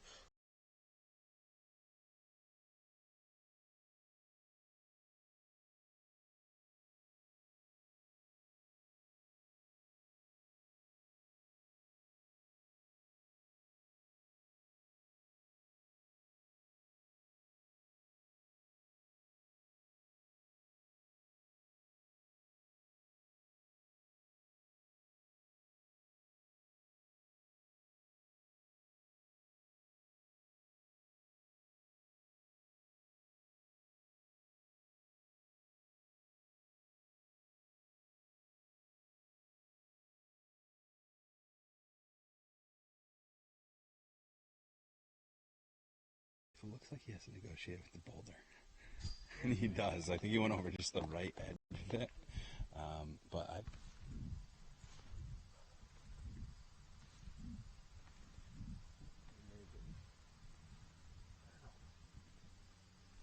To the pin is about 80 to 90 feet, so you definitely want to get as far past this rock wall as you can.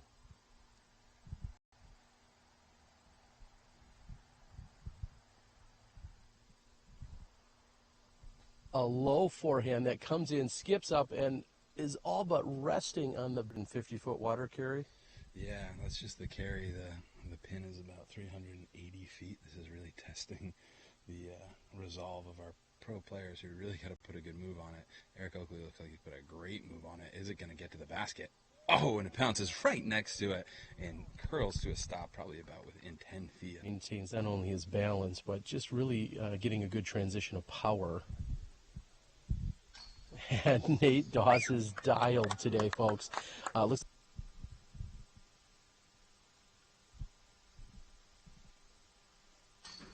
And what a putt by Michael Joe. That's one way to get a...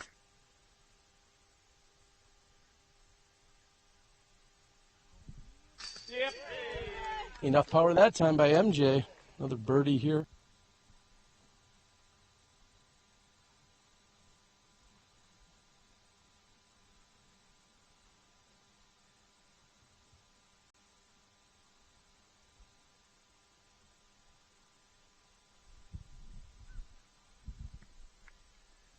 Kale with Skyline Classic win earlier this year.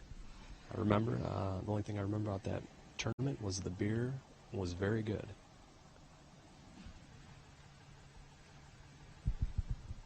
And Michael Joe with a great shot. Oh, and the gallery wanted it just as we did.